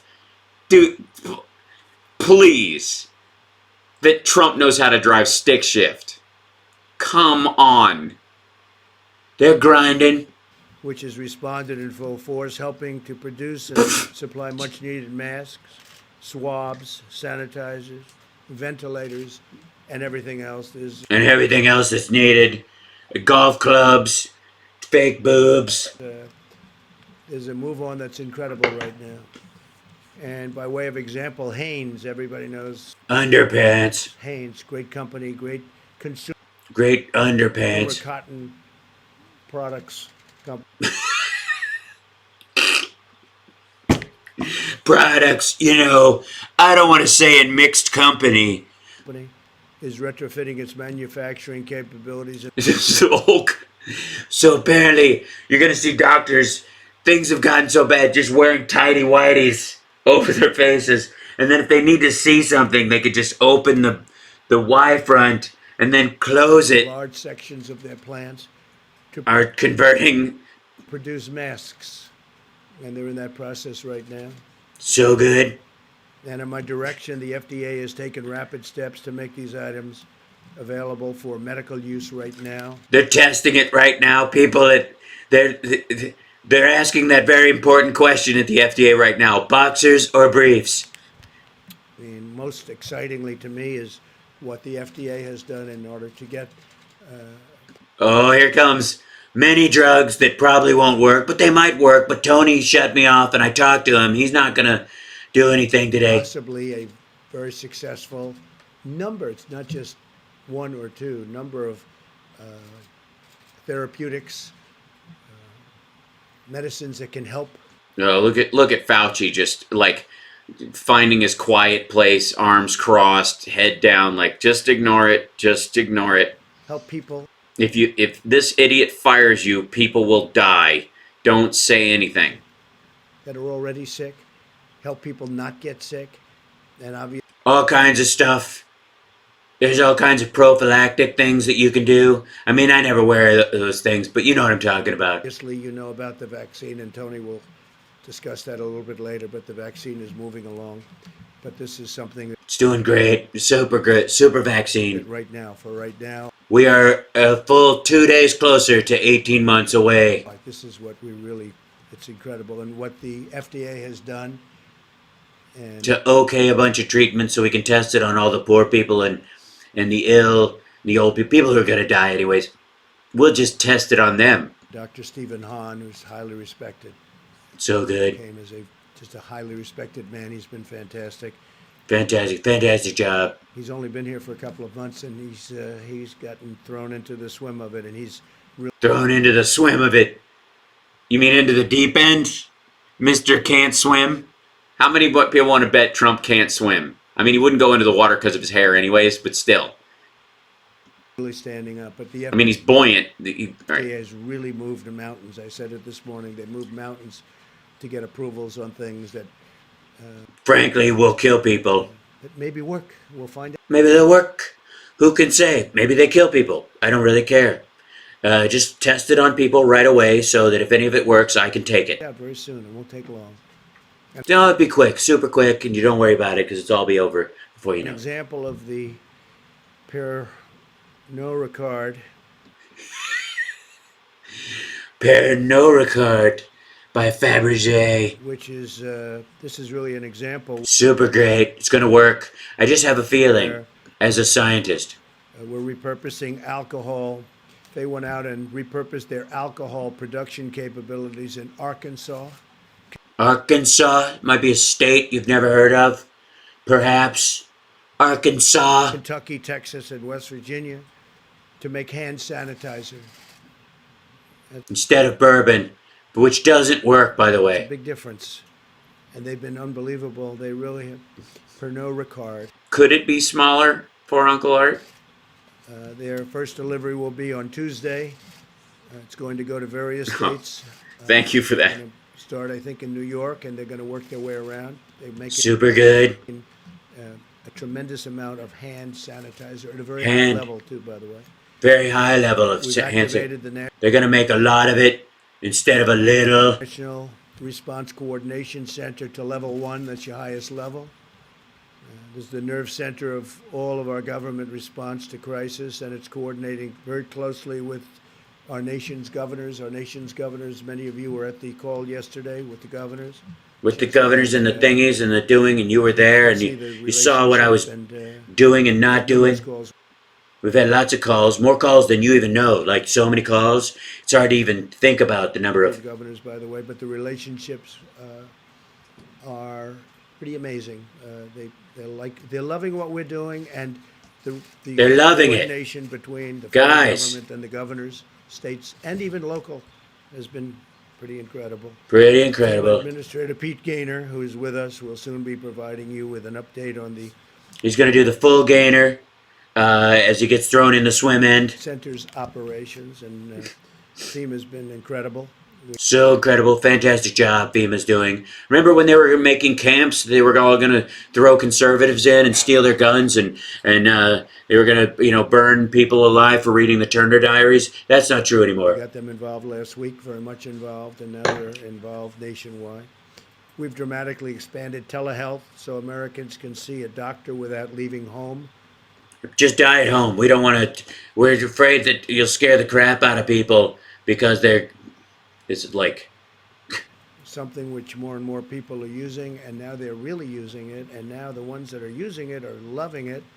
It's so good. They're using it. They were using it before they were losing it, and then they lost it before they found it again, and now they love it. So good. Wow, my doctor had such bad breath. And I think my doctor is loving telehealth because he can pretend that there's a bad connection and hang up on me. It's going to change the way our country functions medically and probably in other ways because of. Shut off your phones. What are you doing? What's going on right now? We're getting telehealth calls right now. People are calling me. This will reduce the. Excuse me. I've got to go diagnose someone and suggest they use a drug that's untested on their disease. Chance of infection and preserve hospital capacity, so it solves a lot of problems. So many problems. Look at Fauci. Jesus, just shut up, man. The American has a role to play in defending our nation from this invisible, horrible enemy. Enemy, I'm calling it. It really is. It's an invisible enemy, and we will. You can see it under a microscope. It's not technically invisible. As a matter of fact, there are pictures of it. Be successful, very successful. Hopefully, very much sooner than people would even think. It's gonna happen right away, and you'll be amazed at how quickly it'll happen so fast that you think the Building 7 conspiracies were something. So we say, stay at home and save lives. We say that whether you do it or not a big deal. Time of shared national sacrifice, but it's also a time to treasure our loved ones and to take stock of what is most important: our faith, our families, our stuff other that I've written down this paper that I will read as if it has any meaning. And then really, if you think about it, also neighbors and our great country. And I want to thank all of the Academy, and I'd like to thank everyone. It's just nice to be nominated, actually. Incredible people of our country, the citizens of our country. That what you've done and the way you're responding has just been very special.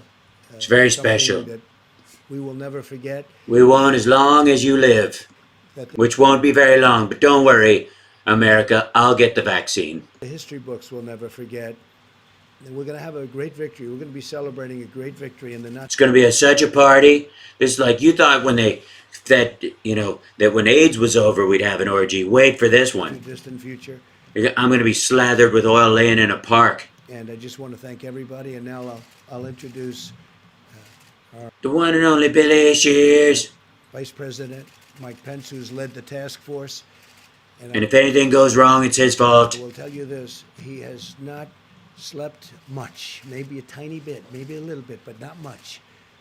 And also, I've also not been sleeping. And, he doesn't sleep as much. I sleep less than he does. Incredible job, Mike. Thank you. Please. Thank you, Mr. President, and I appreciate you for touching the podium so that I can feel the warmth of your hands. Shoot me now. Mike, go ahead, start talking. Do you not have your stuff? Did I catch you off guard? Good afternoon, all. And it's morning, you dummy. Thank you, Mr. President. The White House coronavirus. Yep. Virus Task Force met today. We briefed the President on our latest recommendations. And then we came right out. Tell him how we came right out to spend 2 hours talking to the press about how great I am. Tell him that part. Continue at the President's direction to lead not a whole of government approach, but the President's direction towards my own personal whole has made me the whole of America approach. Our goal is to turn America into a giant hole and fill that hole with someone else's money. I heard the President describe one inspiring story after another. It's amazing how I never thought stories about a Wendy's drive-thru would bring a tear to my eye, but that's where we are. The way the American people are responding, the way American businesses are responding, religious communities across this country. People are getting baptized. The Hail Bop cult is making a comeback. People are cutting their balls off and leaving their shoes by the door. It's, Mr. President... American people are coming together. That was awkward. Responding with common sense, compassion, and generosity. People are heeding the advice of state and local authorities, and if they're not, they're being thrown in jail or fined $10,000. Tens of millions of Americans are putting into practice the President's guidelines on how to stop the spread in 15 days. And of course, we're 13 days into this, and it's going up like a rocket ship. Not the stock market, the death. 15 days to slow the spread. We are... That's my idea. Tell him you forgot to... We are officially, Mr. President, 6 days into our 15 days. And as we look all across this country... It's failing miserably. We're all like my pants are personally full of soup. I don't know about yours. While we strongly support the decisions that governors in states where we have significant outbreak have taken, we encourage every American to listen to those state and local authorities. Listen. For every American, this is what you can do to make a difference. Follow my roadmap. Follow the yellow brick road. over the next. What the president has been telling you. I just, the only thing I say after the president gives me an order is, yes, sir, may I have another? Week and a few days to protect your health, protect your family's health, but most especially. And by your, I mean slow the mine. Spread and the potential for the coronavirus to impact the most vulnerable. As the president said, which we don't know who they are right now. We have no idea who the most vulnerable are. Actually, that's we've almost been overwhelmed. Almost. At the outpouring of support. And the number of dead and dying. From American businesses, the president Oh, spoke sorry, my bad. I thought he was thinking about human life. That's yesterday to thousands of small businesses. We spoke to manufacturers yesterday. We were basically, America will be the hand sanitizer and face mask capital of the world when all this is over. We will make nothing else. Indicated the FDA in record time just approved one manufacturer that will be producing millions of surgical masks in a matter of weeks for the American people. So the pastors good. We spoke to, we want to thank all the religious leaders from every community of faith in the country. Well, not all of them. Making the hard choice to suspend services, to have online services, even. Take me to church. Who says that they've been suspended? We're having church right here. And while those ministries Amen.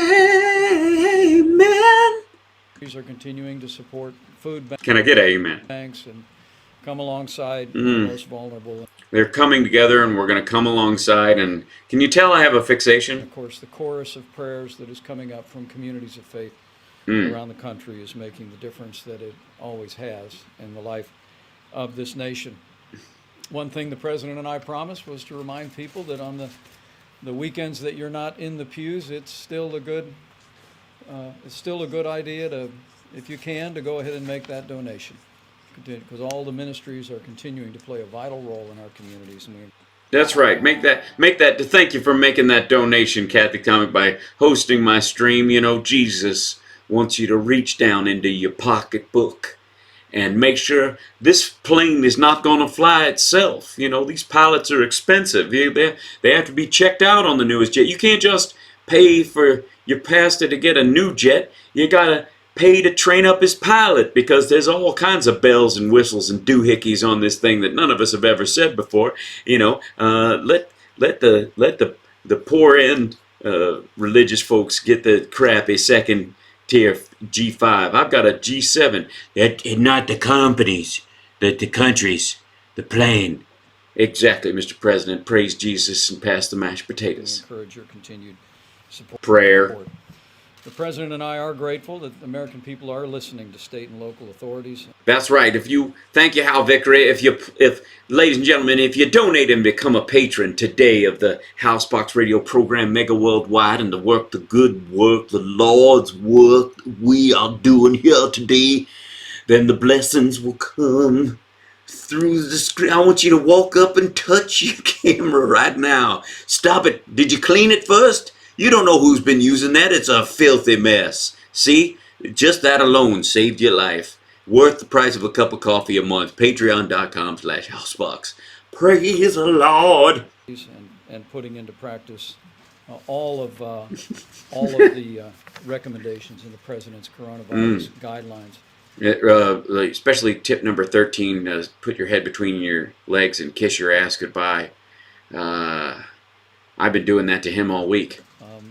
As you will hear in just a few moments from Admiral Gua, testing is expanding rapidly. Or as we call him, Admiral Bat Guano. Across the United States of America, state-run drive-thrus are expanding across the country. And as you will hear detailed this morning, now more than 195,000 Americans. Praise Jesus, we have a new subscriber. Thank you, subscribers. And more who have been symptomatic have been tested. That number does not include county hospitals or healthcare labs around the nation, some 15. It is way more goddamn worse than that. 15,000 in number. And among the number of the more than 195,000 that have been tested. I'm getting bored. It's important to remember that only 19,343 at this moment have tested positive for the corona 22,132. virus. We continue to urge. Don't say the number, Mike, because it's wrong an hour later, dummy. State and local health authorities to contact FEMA for all the latest developments and innovations in testing. But we want They have a great idea. I suggested a couple of ways that they could swab people, and they hung up on me. to remind Americans, as Dr. Fauci will emphasize in a moment, if you don't have symptoms, don't do a test.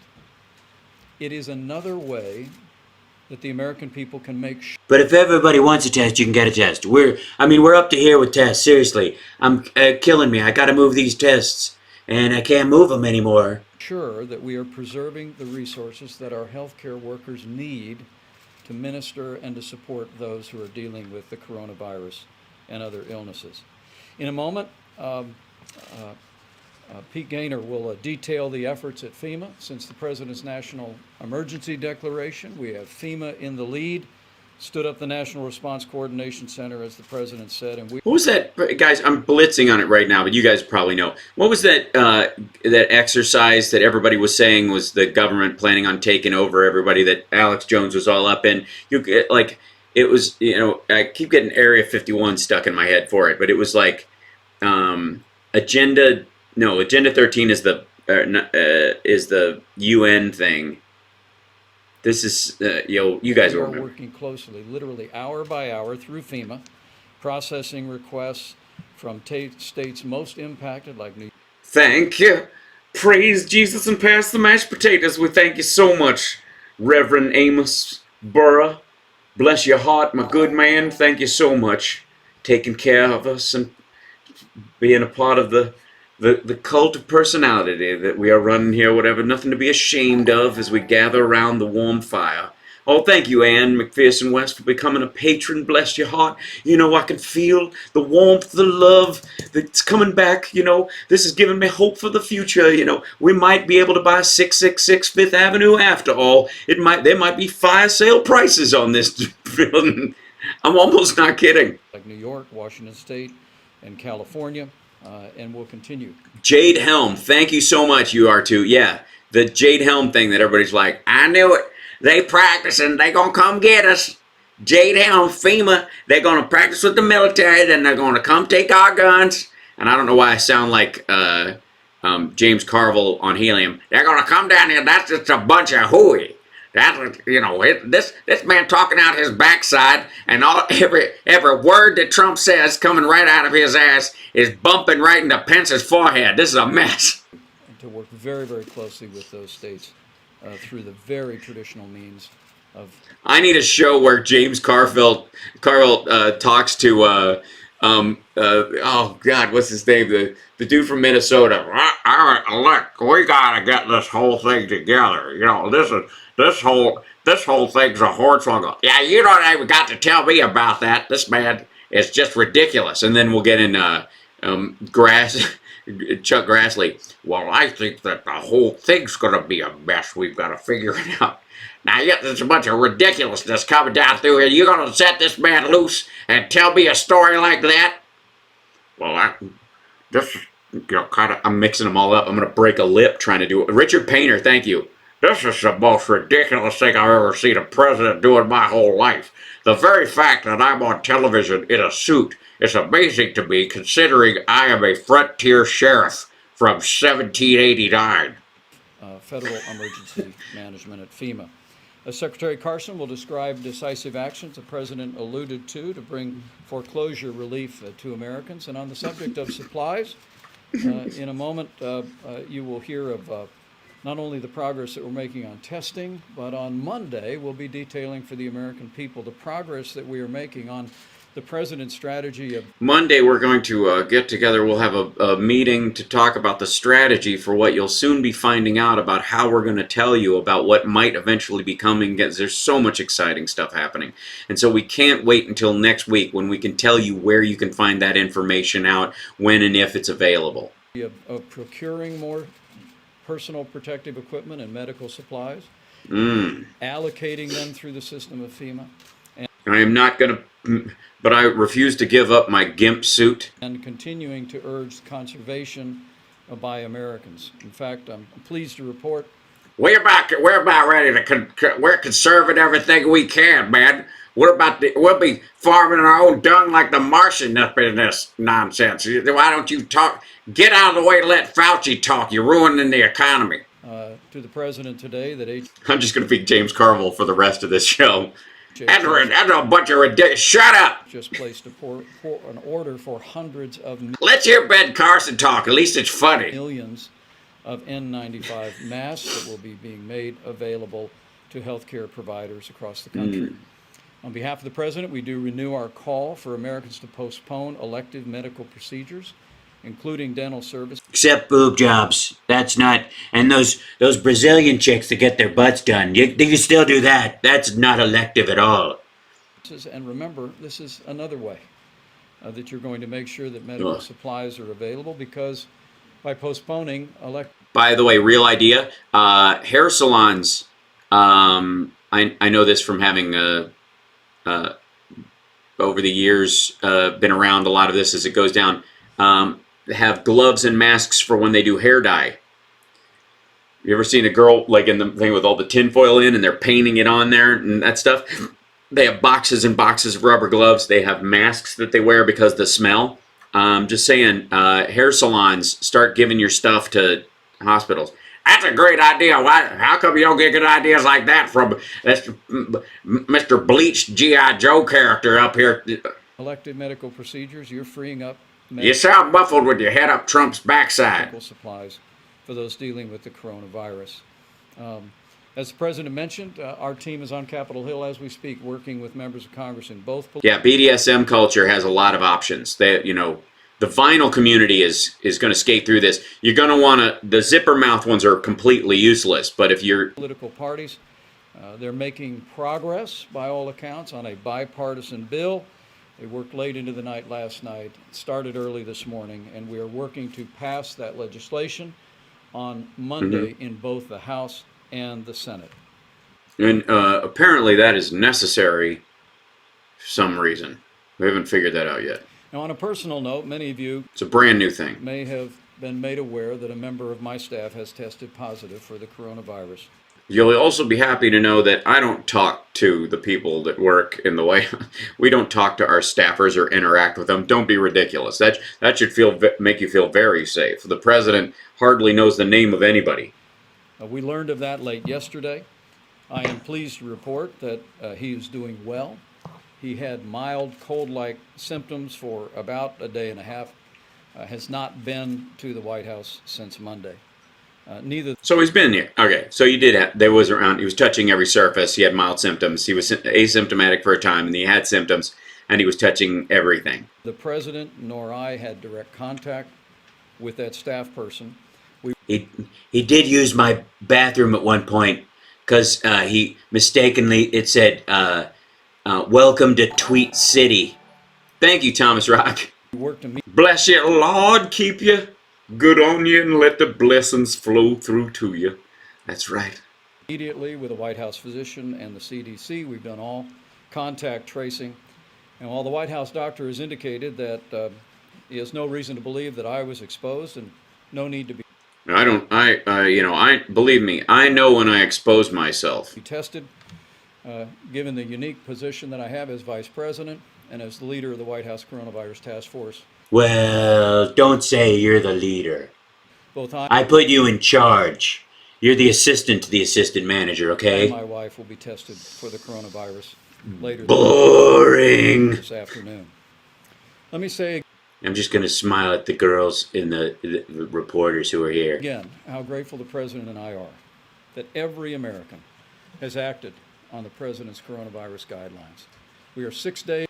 We're 6 days into it, and already I feel like I know him like I've never known him, like I couldn't possibly. Into 15 days, that as Dr. Fauci may well reflect in a moment, is an opportunity for us here on the footholds of this epidemic curve in our country. Footholes? This guy's got a real obsession with holes. Have you noticed this? Am I the only person noticing this? To literally lower the impact in our... in our holes nation and save lives. Every American can do their part to slow the spread, and we encourage you each to continue to do that. Slow the spread of your holes. As the president says often, remember we're all in this together. And also remember that for just let me, on a personal note, for most Americans, the risk of serious illness from the coronavirus remains low. Yeah, don't worry about it. I mean, you don't know if that's you, and there doesn't seem to be any indication that you can tell from your habits or your medical history exactly. But you know. The reason we want to put into practice the president's coronavirus guidelines is because no American would want to inadvertently expose someone who is vulnerable, a senior with a serious underlying health condition, to the coronavirus with or a person in their 30s who vapes or smokes or has diabetes or underlying immunodeficiencies or damage to their lungs they're not even aware of, or any of the dozens upon dozens upon dozens. Thank you, Tom. Bless you, Tom Lanza, and all the gifts that you continue to give. And to all our patrons out there, I just to feel the. I'm going to put my hand on the screen, let the healing energy come out through you and make you feel good and keep you laughing and holding it together. Shut up, man. Get back to pets. I want to see what kind of horse. The potential threat. I did hear one story this morning, Mr. President, about a senior named Geneva Wood. Let me give you, in the middle of all this where the death toll is cranking up like crazy and there's been a jump in 1,000 cases just since I've been standing here. Let me tell you an anecdotal story about somebody who survived. By the way, vitamin D, no ibuprofen, vitamin C, do everything you would do in cold flu season to keep it at bay. She actually is at the Life Care Center in Kirkland, Washington. Now, and the rule of quarantine is you can't have garlic unless everybody has garlic. She is not only a grandmother, she is a great-great-grandmother. 90 years. Which is so much better.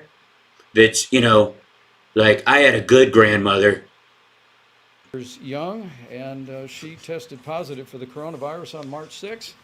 But by all accounts, she's doing well.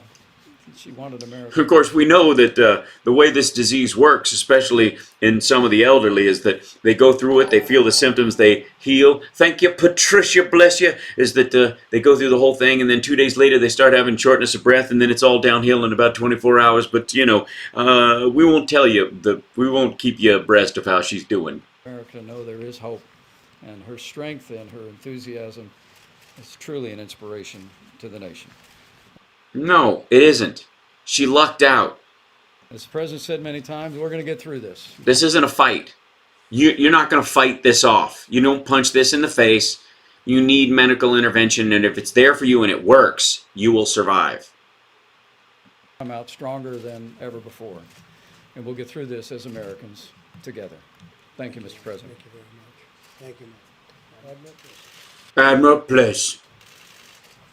I'm not going up in between because it screws up the whole thing. By the way, if you guys want to see the pieces that are useful of him, or here's Fauci. Let's listen to Fauci actually say something worthwhile. Will continue to increase as testing becomes more widely available. So this is them trying to keep you from crapping your pants over the numbers going through the roof, because as you test more people, you'll see that more people have it. Thanks, Kathy B. A game over sticker. Game over, man. Game over. Hold on. I think I have that in here somewhere. Game. That's it, man. Game over, man. It's game over. This is so they're going to try and make you feel better about that. Available as the great American healthcare industry continues to increase the availability of tests and the throughput of those tests. Look at that. Wait a second. Look at that jump in that. Jesus Christ. From the 19th to the 20th. Thank you very much, Mr. President, Mr. Vice President. What I want to do just over the next minute or so is maybe connect some of the dots of the things that you've heard today. First, and erase some of the BS. The status of the dynamics of the outbreak. I mean, you all know the numbers. You've seen them. We have widespread infection, but to varying degrees throughout the country. So, for example, when you talk about the kinds of mitigation issues that we have put forth and have emphasized, just as I mentioned the other day, there are two dynamic forces that are going on at the same time. Mhm. You're having the natural course of an outbreak trying to peak at a high level, and then you have the mitigation strategies, Which is where everybody who can get it and die from it dies from it, and everybody who survives it and passes it quickly. are aimed at dampening that. We've mentioned that multiple times. We often get asked, how do you know you're having an effect? Because there are two things that are going on at the same time. They may be confounding. Well, I can tell you for sure, from a public health standpoint and experience with other outbreaks, we know we are clearly having an effect, but we can't quantitate it for you accurately now. Sweet. Lynn, let me talk. Move over, short stuff. Because looking I want to take credit for better numbers. See, you said it's happened. It's better. It's better than that. forward, you'll know what the impact of the rate of these steep inclines will be. So that's why we're going to come back to you every day and keep you up to date. Oh, God. Can we just have Fauci come out? About that. Getting with regard to the disproportionate of the response.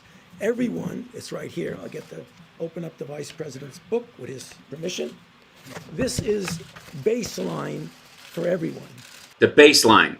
You know these great suggestions I came up with? Those are the basic. In other words, throughout the country. But then there will be areas, and you've heard them, Washington State, California, New York City, in which the dynamics of the outbreak are clearly different and much more robust, if you want to use that word. And that's the reason why we've seen the mitigation ratcheted up in that regard. And again, hopefully, and I have confidence it will happen, you will see an impact on that. Next, getting to testing. You saw the numbers with testing. Remember, there was always an issue with testing. I think we're getting to the solution that everybody in the country is looking for. But I want to emphasize one thing that Admiral Giroir mentioned, is that not every single person in the United States needs to get tested. Not right He gave now. you the priorities. I don't want to repeat them. But let me tell you one of the unintended consequences of individuals who don't need to get tested that flood the desire to get tested.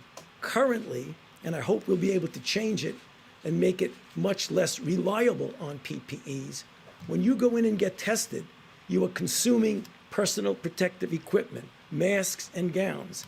Those are high priority for the healthcare workers who are taking care of people. Yeah, you spit talkers. Some people walk up to you and they're like, Alvy Singer! Alvy Singer! You were on the Johnny Carson show! Who have coronavirus disease. So what we don't want to do is to have a situation where we do have disparities in availability of PPEs now, and we're working hard to correct that. But currently today, we want to make sure that the people who Ben is asleep. are taking care of people with coronavirus disease do not endanger themselves because they don't have the personal protective equipment. And then Good, yeah, okay, yeah. one last thing. This is my thinky think I face. just mentioned the Surgeon General has been pushing this. Please put off, cancel elective medical and surgical procedures. You don't want to not ever do them, but for the time being, don't do them, because they also not only consume personal protective equipment, they may also consume some of the things like ventilators that you might need. Because if you go and get your knee in and they screw up the anesthetic, you might slip into a coma, and then they'll need to keep you alive on that thing for a while. So let's pull in this together, and we will get through it. I promise you. Thank you. That's right. They have stopped all Hal Vickery. Yeah, you can postpone your colonoscopy. There's a silver lining to everything. Thank you, Tony, very much. Moon River. Moon River. Thank you, Doc.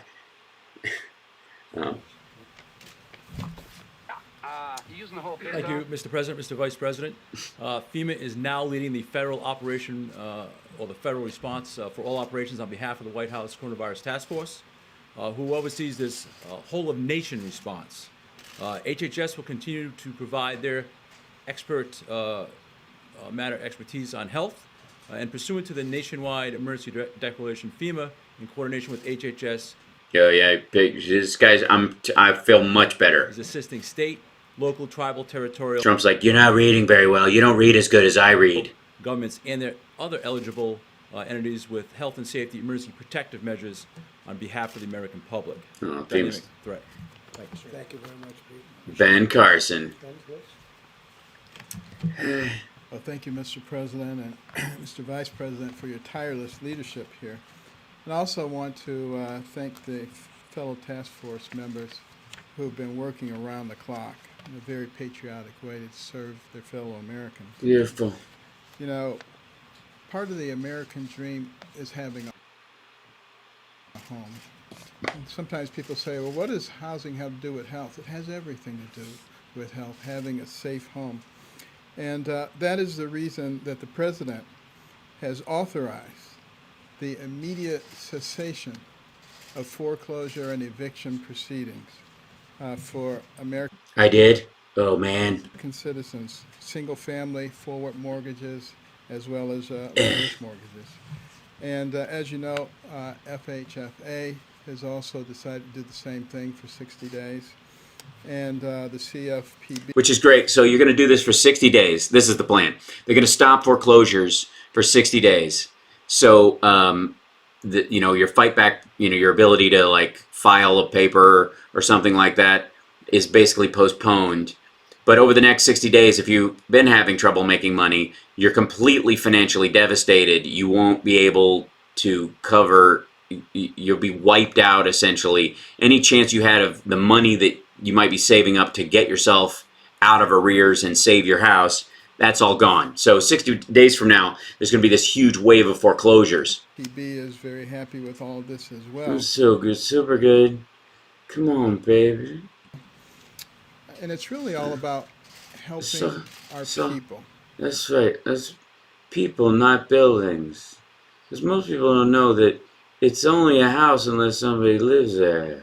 Recognize all right. that they're being severely impacted by the coronavirus.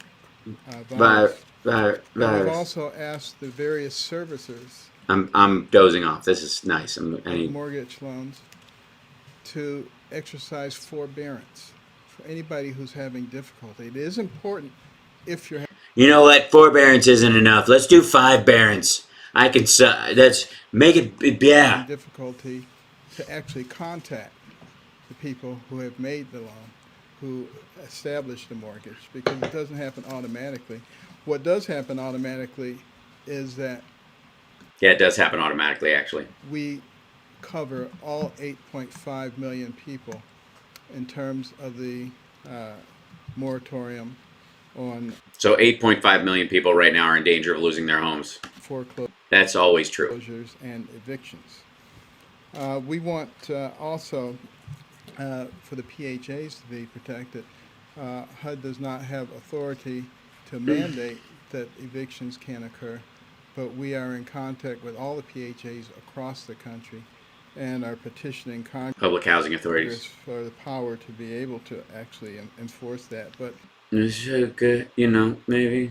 The fact of the matter is most of the PHAs are run by people who actually care about other people. Most of them. There's 2 of them. Those guys are dicks. So we really haven't seen much of a problem there. We haven't seen much of a problem with forbearance and needing to try. 5 bearance. You forgot 6. Just make it 6. This is an emergency.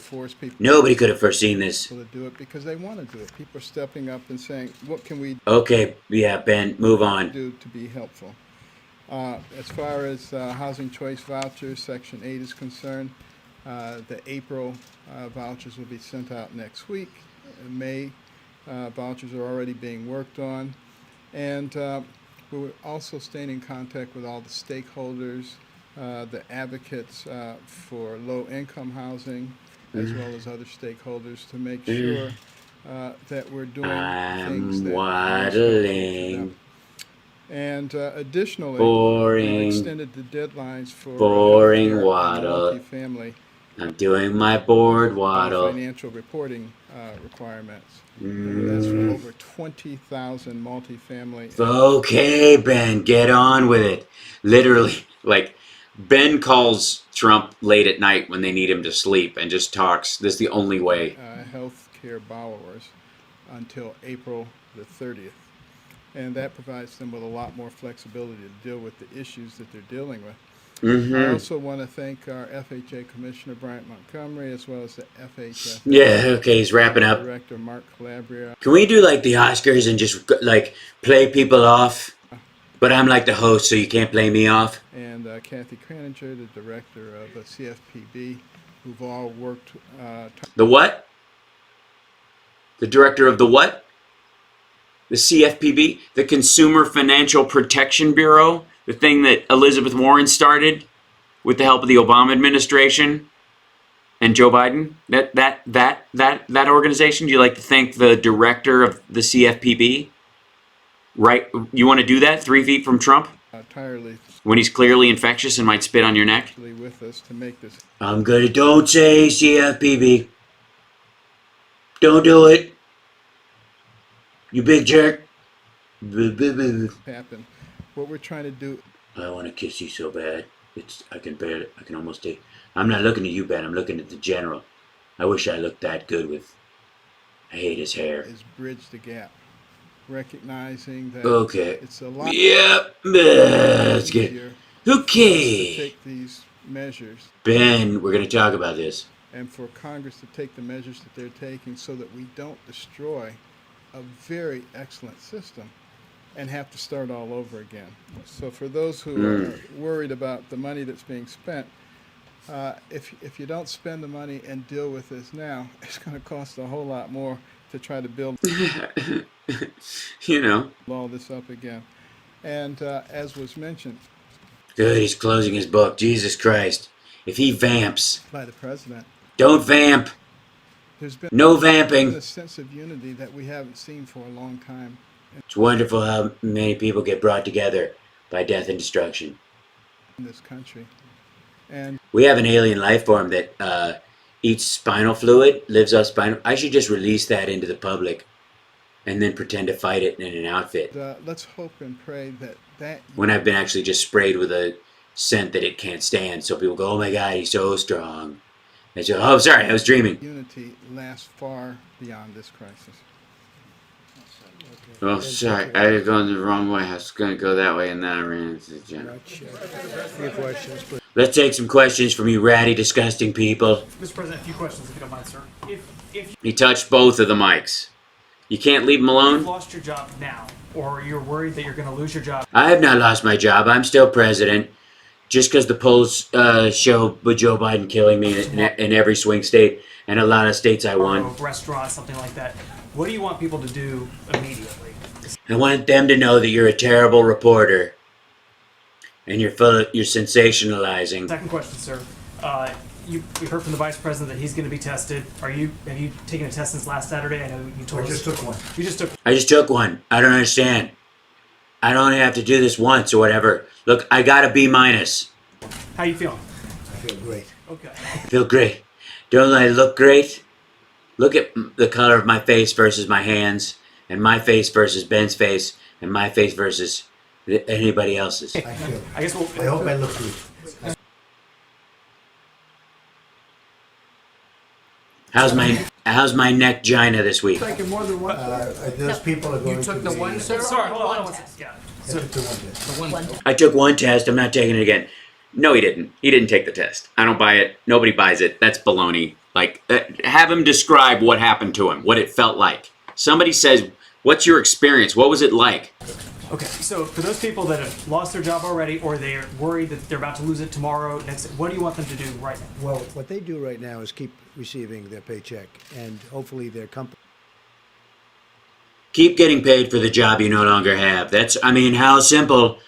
I give my paycheck away because the government pays my hotels. To be in a very strong position. We want to keep everything together because we think we're going to have a tremendous bounce back. Now, some people agree with that. Yeah, a lot of people, if you work in a restaurant, this is perfect for you. Buy some stocks, get into a good position. Strongly. Some of our top economists, they think we're going to have once we solve the problem that we're working on, the medical like Maria problem. So we want them to keep their jobs, stay where you are, and we'll see. Don't stay at work. Don't leave. If they fire you, just say, I'm not going home. And if they drag you out, hold on to a table and kick. what happens. Now, Do you like the people that the Chinese rounded up? they don't. We have unemployment, we have checks, we have a lot of things happening, a lot of very positive things. Nobody has ever done. Now, this is working with Democrats, this is Republicans and Democrats and myself working together. Nobody's ever done a package like this. It's a great package, but ideally we want them to be able to keep their job. Don't say package, Mr. President. It drives me. Keep the pay coming, and I think that's going to happen. Kelly? Yeah, I think it's going to happen, even though it's not happening, and there's no sign that it's going to happen anytime soon. Get the check, just cash the check you don't have in your hand. I don't know how simple I can make this. Mr. President, on your Defense Production Act power. Yeah, I signed that, and then I said we don't need it. But then after somebody told me we needed it, I went back in time a day and said we need it. One of the features of that is that the federal government would be able to control the output, whether it's masks or ventilators, get it to Good. I haven't heard about that, but the sure. most areas of need and control the pricing to keep it at a market level so it's not price gouging. Well, we're not, but One of no. the things we're hearing from governors, they can't find supplies and prices have gone up. So you've talked about the act, sir, but you have not yet compelled any companies. Why not? Because we have so many companies making so many products, every product that you mentioned, plus ventilators and everything else. We have car companies without having to use the act. And the stock market won't go up unless they can gouge. You don't understand. The stock market is gouging. We're gouging. We're trying to gouge the scourge. That's what I'm calling it. We're going to gouge the scourge. If we don't have to use specifically, we have the act to use in case we need it. But we have so many things being made right now by so many, they've just stepped up. In fact, Mike Pence and I were discussing it before. We've never seen anything like it, where they are volunteering. We want to make masks, like Hanes. I brought that up as an example. General Motors, I bring that up as another. They're volunteering and then we don't even have to ask them to, so I'm not going to ask anybody else. They're volunteering to sell these masks at 3 times the price. Market, sir, right? Like how lucky. You could either not make cars, which no one can afford to buy, or we can transition to another item that you are making it so that they have to pay 3 times the cost for, Going to go on the open market. We want them on the open market from the standpoint of pricing. Because otherwise, we could be very unfairly Direct them to the places in greatest need. We are directing states, and sometimes we'll be competing against states, which I don't want, and we'll drop out of the bidding. We want the states to go first. And So we're going to get in, drive up the price, and then drop out so that they have to pay the states. Basically, we're gutting the budgets of the states for the next 10 years. Because if Biden gets in and he makes ACA work, we're done for 2 decades. And you know what we're doing is we're helping Bleeding the government dry, so any social programs going forward will have an excuse to cut them. states. That's what we want to do. We want to help the states help themselves.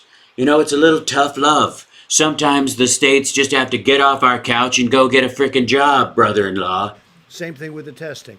We're helping states. We're helping states get to where they want. We're helping them. We're calling, that sometimes you can't prove a negative, so we help them prove a negative. They call us and we go, we don't have anything. And they go, oh, crap, and they hang up. That's proving a negative. And we've made tremendous progress in every aspect of it. This happens for a It's governor happening who needs fast now. equipment to It's already happened. You don't even realize how much it happened.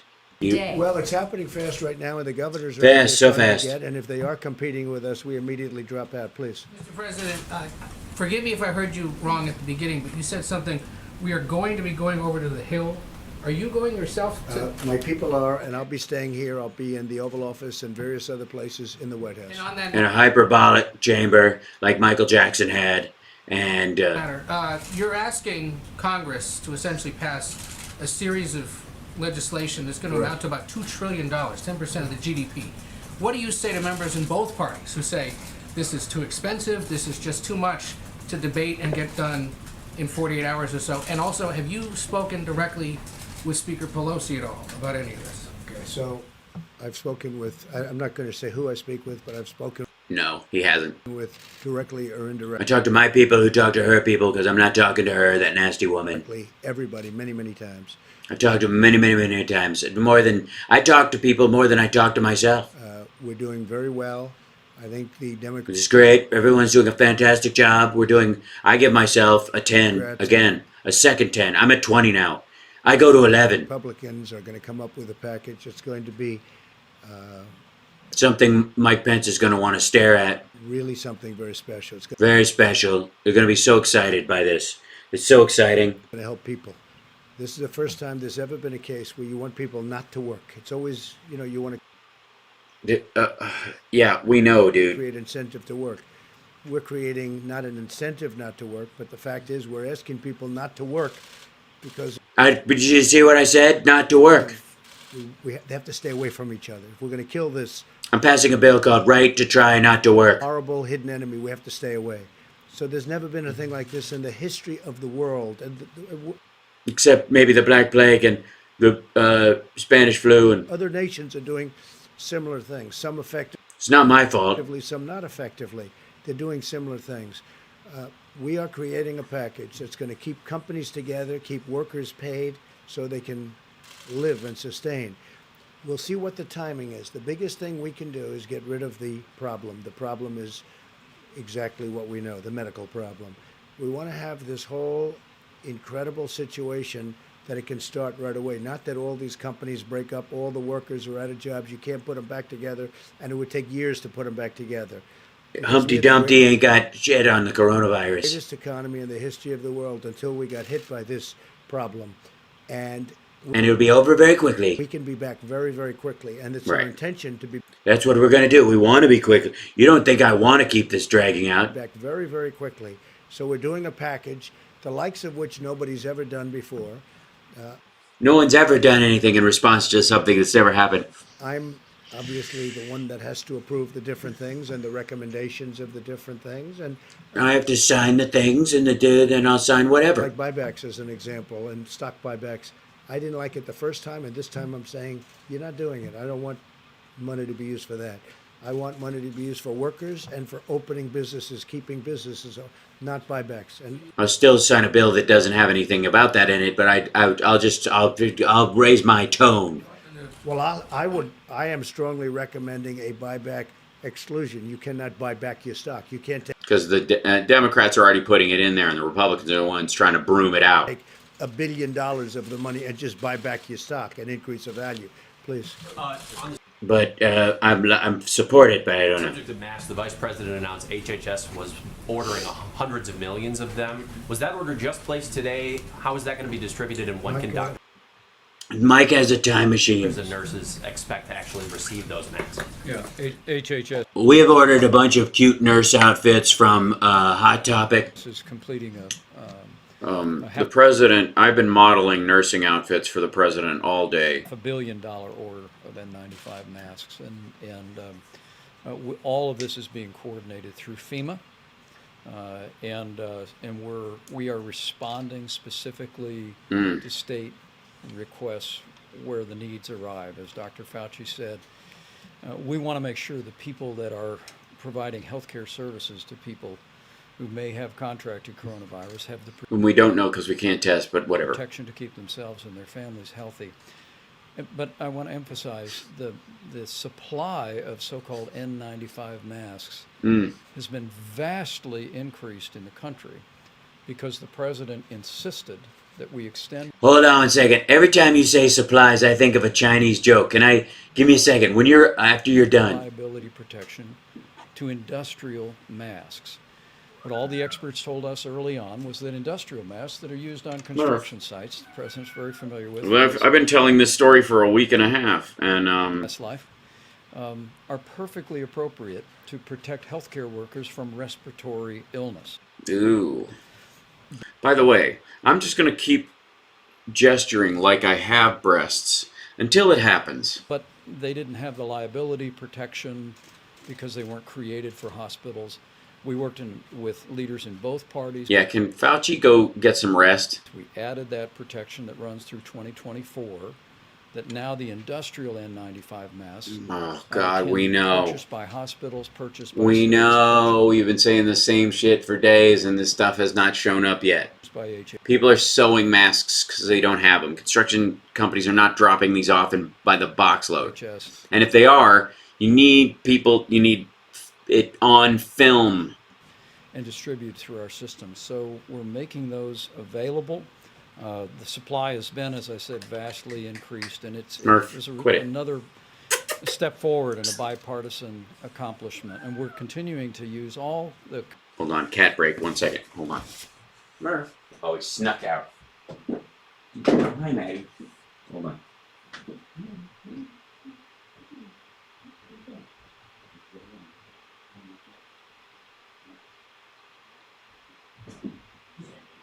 The cat's coming into the room, and so I was running him out. I'll be back, folks. This is real life. This is how you. I had to do something like this, so you guys know I'm not. This isn't pre-taped with a lot of Hollywood writers. The kind of this is wit, and it's spontaneous. Creative.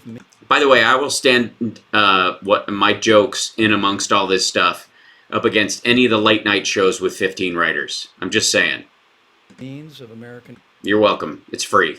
Industry, to make sure that we're leaning into this effort and that we lean into the hole. We do whatever it takes to make sure that our healthcare providers have the protective equipment. Yeah, they're not. You're not. You're not. From doctors and nurses about their We're still hearing from doctors and nurses that they're not getting the stuff. You jerk. shortage. When exactly can they expect to receive these masks, though? Well, we're setting up a website where in the next 10 days they should be able to find out where to find the website and then eventually the web at what time. We'll give a release date on when the website. Let me let Pete Gaynor speak to that, because FEMA will be Coordinating that. I'm gonna shovel this manure on top of him. HS is now fully integrated into FEMA, and so as the requests come in, but obviously big government solutions are. I'm sure the administrator will say, they're being prioritized to those areas with the highest need. So within the National Coordination Center, we have a supply chain task force. And in basic sense, we're trying to identify the universe of what's out there. So whether we hold it at the federal level, we hold it in the private sector, and then match that up with demand and asking people to be creative. We're asking, again, this is a shared responsibility. We're asking locals and states to do your share locally, try to take a little bit locals and states of us, and then we'll prioritize those scarce resources, because every single governor across the country is looking for the exact same thing. So there's a balance. Yeah, we know. But we're examining the entire supply chain to make sure that we make sure that they're equally unavailable. Masks start coming in. They're out there now. So again, we want to match. They already have them. See, he just said so. Get out of the middle, I think.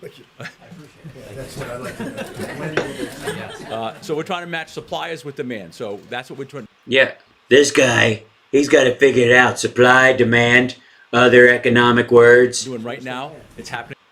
This guy's doing it. This guy's Am I you kidding with this guy with the purple tie? They can expect them to do. They're matching supply and demand. There's a range of requests across the country, and we're trying to match those again, supply and demand every day. Through the task force. We have a lot that We do. We've got a lot already. They've been wearing them. I'm wearing one right now. Already come in. I have to tell you, the throwing away of the mask, being in private business, the throwing away of the mask right away, they're thrown away. And when you hear 55 million masks were ordered, I'm saying 55 million. How could it possibly be such a number? And they say, oh, Jesus Christ. Do not. This man has lost his ever-loving mind. This is impossible. What kind of a moron has... It's just a small fraction of what we need. And I said, why aren't we sanitizing masks? You know, you look at... Why don't we reuse masks in fighting an infectious disease where frontline healthcare workers are the people who are most in danger? Why don't we just, honestly. The masks, I've looked at all the Christ. masks. Some don't lend themselves to doing that, I think, but many do. And I said, why aren't we have very good liquids for doing this, sanitizing the mask. Why don't you just pour hand sanitizer in it and slap it to your face? Something there. Why can't we do? And Fauci's back there going, Jesus Christ, shut the. They're starting to do more and more. They don't have a choice, dipshit. It's amazing. A lot of people, and I was looking at why the Donner Party didn't start eating their own limbs early.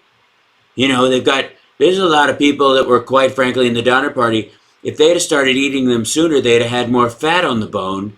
And I'm just saying, sanitize. It's fat. Now they're finally coming around and you recognize what a good idea I had. The masks and Whenever I'm in an elevator, I pick who I'm going to eat first. I don't know if anybody And don't make any oral pleasure jokes. I don't do that. I'm receive only. would like to speak to that. I don't have anything to say. That's just, all I'm going to do is call him a jackass and he's going to get mad. Just, no. Tony, say something. Yeah, there's Back me up. CDC guidance is about how you can minimize the use of masks by different things that you could do with testing, and when you have masks, how you might reuse them, which ones you can reuse them. Do you think there's a solution to this other than buying more masks? Do healthcare providers need to change how they're using No. them? Yeah, well, there are a couple of things. One, for example, we are moving towards getting testing where you don't have to have PPE. I mean, I'm not going to tell you the day it's going to be there, but it's going So they don't have to stick a swab up your nose and make you cough all over them. And you can do it at home. to be a swab that you could stick in the nose of the person who is either infected or not, but that person doesn't need PPE, the person who's administering the test. So if you could do a self-administered test, stick it in a vial, hand it over. You don't need a mask, you don't need PPE. That's one of the things we're trying to do. I would have liked that much better. I would have liked that.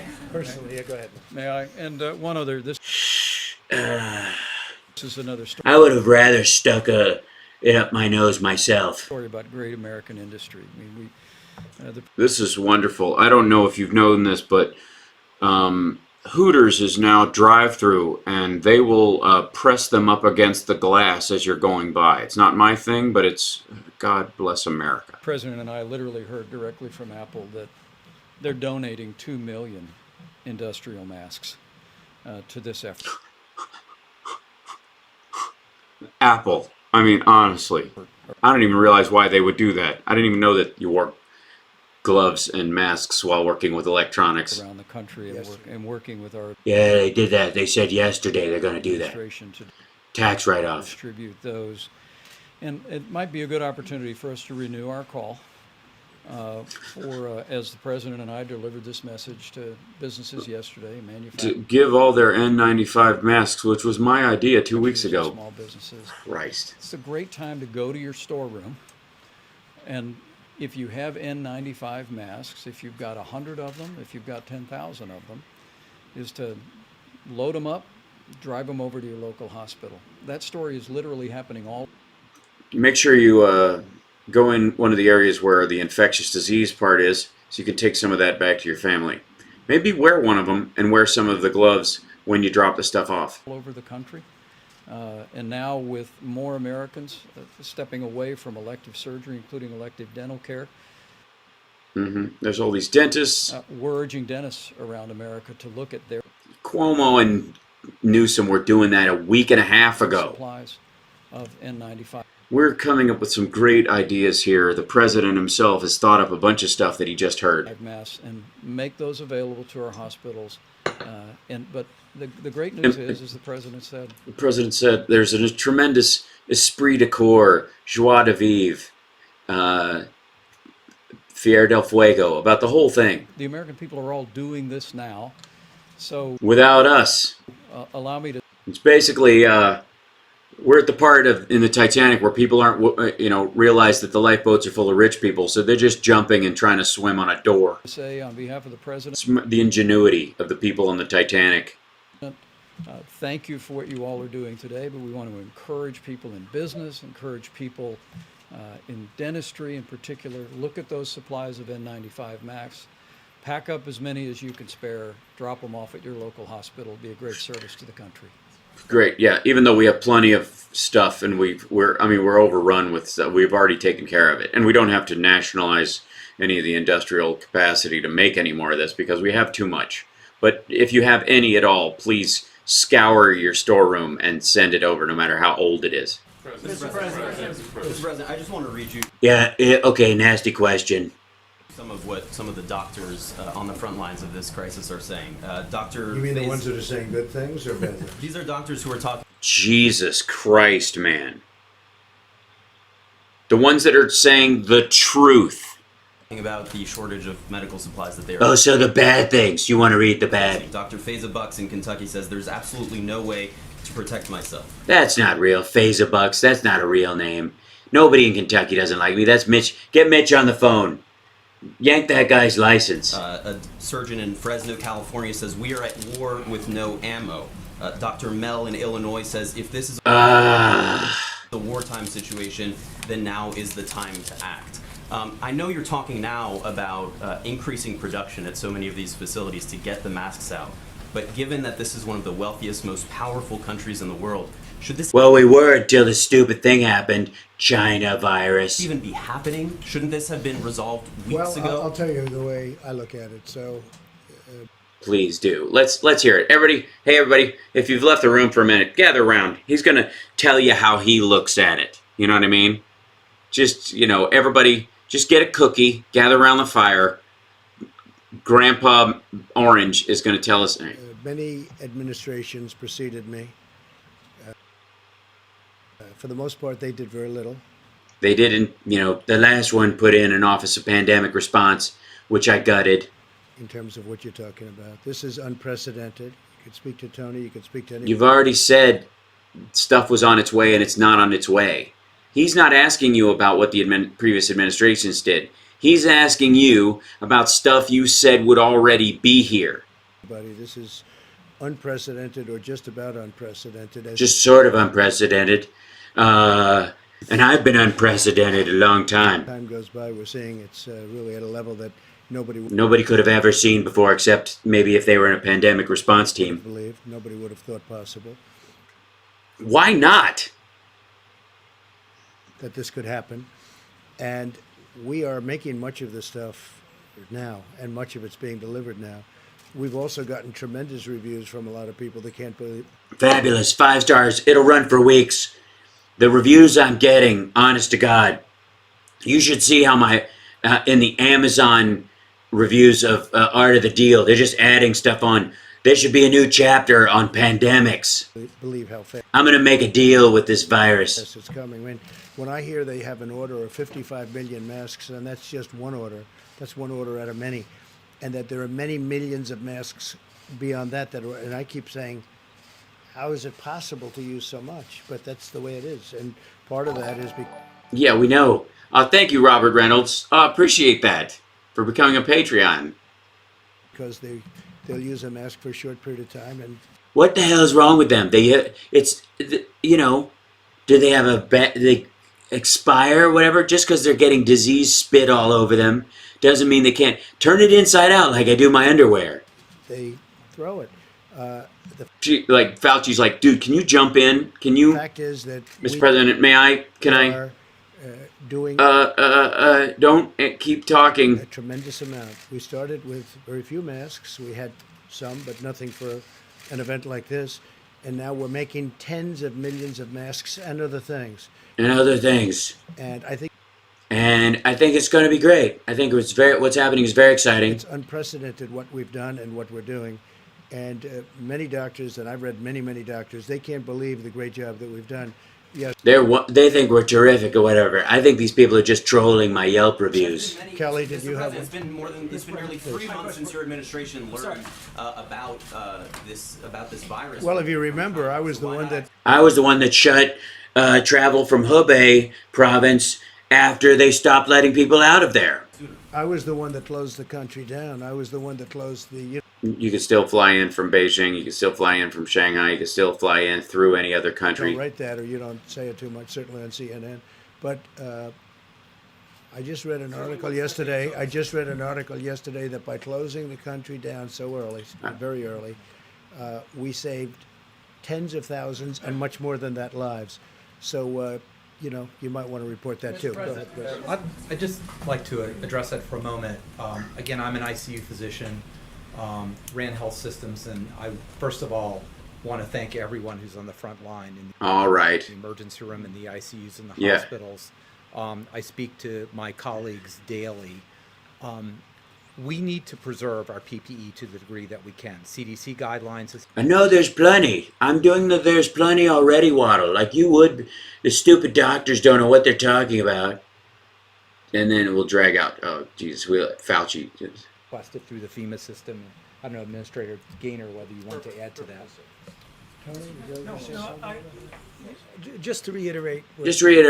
You can't turn a mask inside out eventually, if you turn your underwear out and then you rotate, eventually the stains in the back are going to be outside in the front. I'm just saying. What Brett said. We don't take lightly what you just read.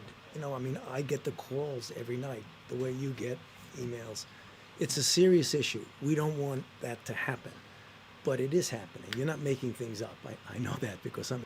Well, oh man, Fauci, just, dude, he's going to be off the team in a couple of days. Experiencing myself. But what you just heard about the different avenues, some of which aren't even recognized, about how you can get help through the FEMA process, in addition to the large amounts of additional PPE that's coming into the system. We hope that very, very, very soon we're not going to get those kinds of... I like it when you use very, very, very. It sounds like when I say many, many, many. Use adjectives over and over again. Life difficulties.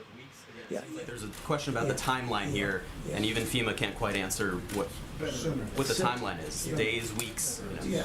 Soon, okay? Do you know what time soon o'clock is? Soon is what I yell when they say, Mr. President, you need to come out of your room and do some work. When will you be available to do president stuff? And I go, soon. Yeah, sooner than weeks. It's going to be days. I would hope. You know, we're going to try to make it days to the best possible way we can. I mean, that's just an honest answer. It's not hard. And again, what we're doing is we're trying to... We're doing it before they even need it. Help the states get things faster. And that's what we're doing. We're implementing. And... Implementing. That's a good word. The magnitude of the... The magnitude of the implementing. It's a tragedy. It's an absolute tragedy. But the magnitude is something that... nobody's ever quite seen before. Who you were, no matter where you come from, nobody ever thought a thing like this could happen. Well, dude, you don't get points 3 weeks in. You read about 1917 and you read about certain things, but you think... Certain things, you know, you don't really read. You have somebody else say it to you. The modern age. Book on tape in the form of a hot chick who works in the office. A thing like that could never happen. Well, it comes back. It is genius. It is genius. And it's too bad. But I think... What the fuck was that? The states get things... All right, I'm skipping ahead because this is nonsense. Every single hour. And by the way, your group really... I wish China would have told us more about what was going on in China. We knew anyways. We knew they were lying. Understand this. Yes, they hid it. Yes, they punished Li Wenliang. But it was all over Chinese social media in January. The intel and the industry, they all knew. CDC knew. Long prior. They were telling him. He was ignoring them. Prior to us reading about it, even though the news isn't exactly disseminated. If I knew it, they knew it. As you know, China kicked the Washington Post out of China, and they just recently kicked the New York Times out of China, and I guess the Wall Street Journal. That's okay. I mean, that's what they do, and I think it's a terrible thing they did. But I also think it's terrible when people write inaccurately about you, and they write inaccurately about me every single day, every single hour. No, it's accurate. What they're saying about you is true. And by the way, your group really, I really think, and I just say fair, not good or bad. I think you write very fairly and do very fair reports. Is this OAN? About the great job that all of us are doing, that this group behind me is doing. It's so insulting when they write phony stories that they know are fake news, because they're not insulting me, they're insulting everybody, these incredible people that have worked so... Look, I'm going to take credit for all the good. All the bad stuff is their fault, and every time you bring it up, it makes them feel bad. So hard, so long, that are thinking about nothing other than this invisible enemy. They have done... And they call it, some call it unseen, I call it invisible. Incredible job. And they will so fantastic. Continue, and we're going to win, and there'll be a lot of celebration. We'll win so much, and then we're going to have a big party. Melania's going to have cupcakes. As few lives lost as possible. That's the game. Win with as few... It's a game. Win with as few lives lost as possible and as many economic gains. Lives lost as possible. It's a tough enemy. It's a tough killer. Far bigger, far more vicious than ever before. Say sharks. Say sharks. But I appreciate you saying it, because the fact that we closed so early to China, and most people, hey, look, I was called xenophobic by Sleepy Joe Biden. I was called a racist by Democrats, a racist. I was a racist because I decided that I didn't want to have people that could hurt our country come in. Now you let them, no. You stop people, the people leaving Hubei province couldn't even leave. You still allowed business people in. And oh, wow. Thank you, Daniel. A very small group of people. Holy smokes. It was a tiny little group. Bless Most you. people, even that worked in the White House, disagreed with me very strongly. Saving of those many weeks was a tremendous thing. And when they keep talking about acting early, that was the ultimate act. That was the biggest act, because we didn't. No, it wasn't. You still let everybody. Chinese New Year had just finished. Everybody had gone back from Hebei province back to their homes. They, like anybody who had relatives in Wuhan, had gone to see them during that time, or they had come from Wuhan with the virus and to other parts of the country. And then I also closed Europe early. I closed Europe. I was like, closed Europe early. Very early. Very early. And I took a lot of heat for that too. But that was a good thing. Now they're doing similar things that we're doing. So I didn't act late. I acted early. I acted far before anybody thought I should be.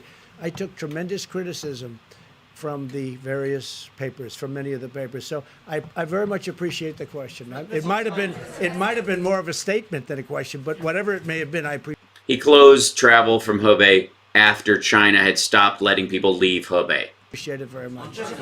He's lying. So a number of the states have kind of done these different measures. We've seen California. Yeah, Europe is closed until further notice, guys. In case you didn't know, I don't know if they're on break. I can't read the sign. I don't speak German. Yeah, order one thing. New York, just be similar. Do you want all of the states to do one uniform? No, they can. No, piecemeal. Do whatever you think is right for your folks or whatever. Because we want to thin the herd in some areas and leave it alone. Do what they want to do. Do what you want. I'm not going to think. If California can get a mask sooner than we can get it for them, They're not talking about the masks anymore, stupid. He's talking about people staying in their homes. All of the things we're able to do. But we're going to end up with a big oversupply at some point. At some point, this is going away. And we're going to end up with a big oversupply. And you know what? In this case, that's going to be okay. But if California, we're going to have, I'm going to be up to my, we're going to be wearing them at parties. You can go out and order gowns faster or masks. Because they were 2 weeks ahead of us and saw the curve of this and bought our stuff. Good masks faster or other things faster, that's good. We do have a lot of, the coordination with the ships that we're sending in, as you know, the medical ships that we're sending in, and even cruise liners. We're going to be sending in probably cruise liners into some areas. Probably. After we probably send in the medical boats, we'll probably send in some cruise liners. But we haven't acted on it yet, even though we're already headed towards this curve and we need to have been doing this a week ago. In particular, California, and in particular, New York.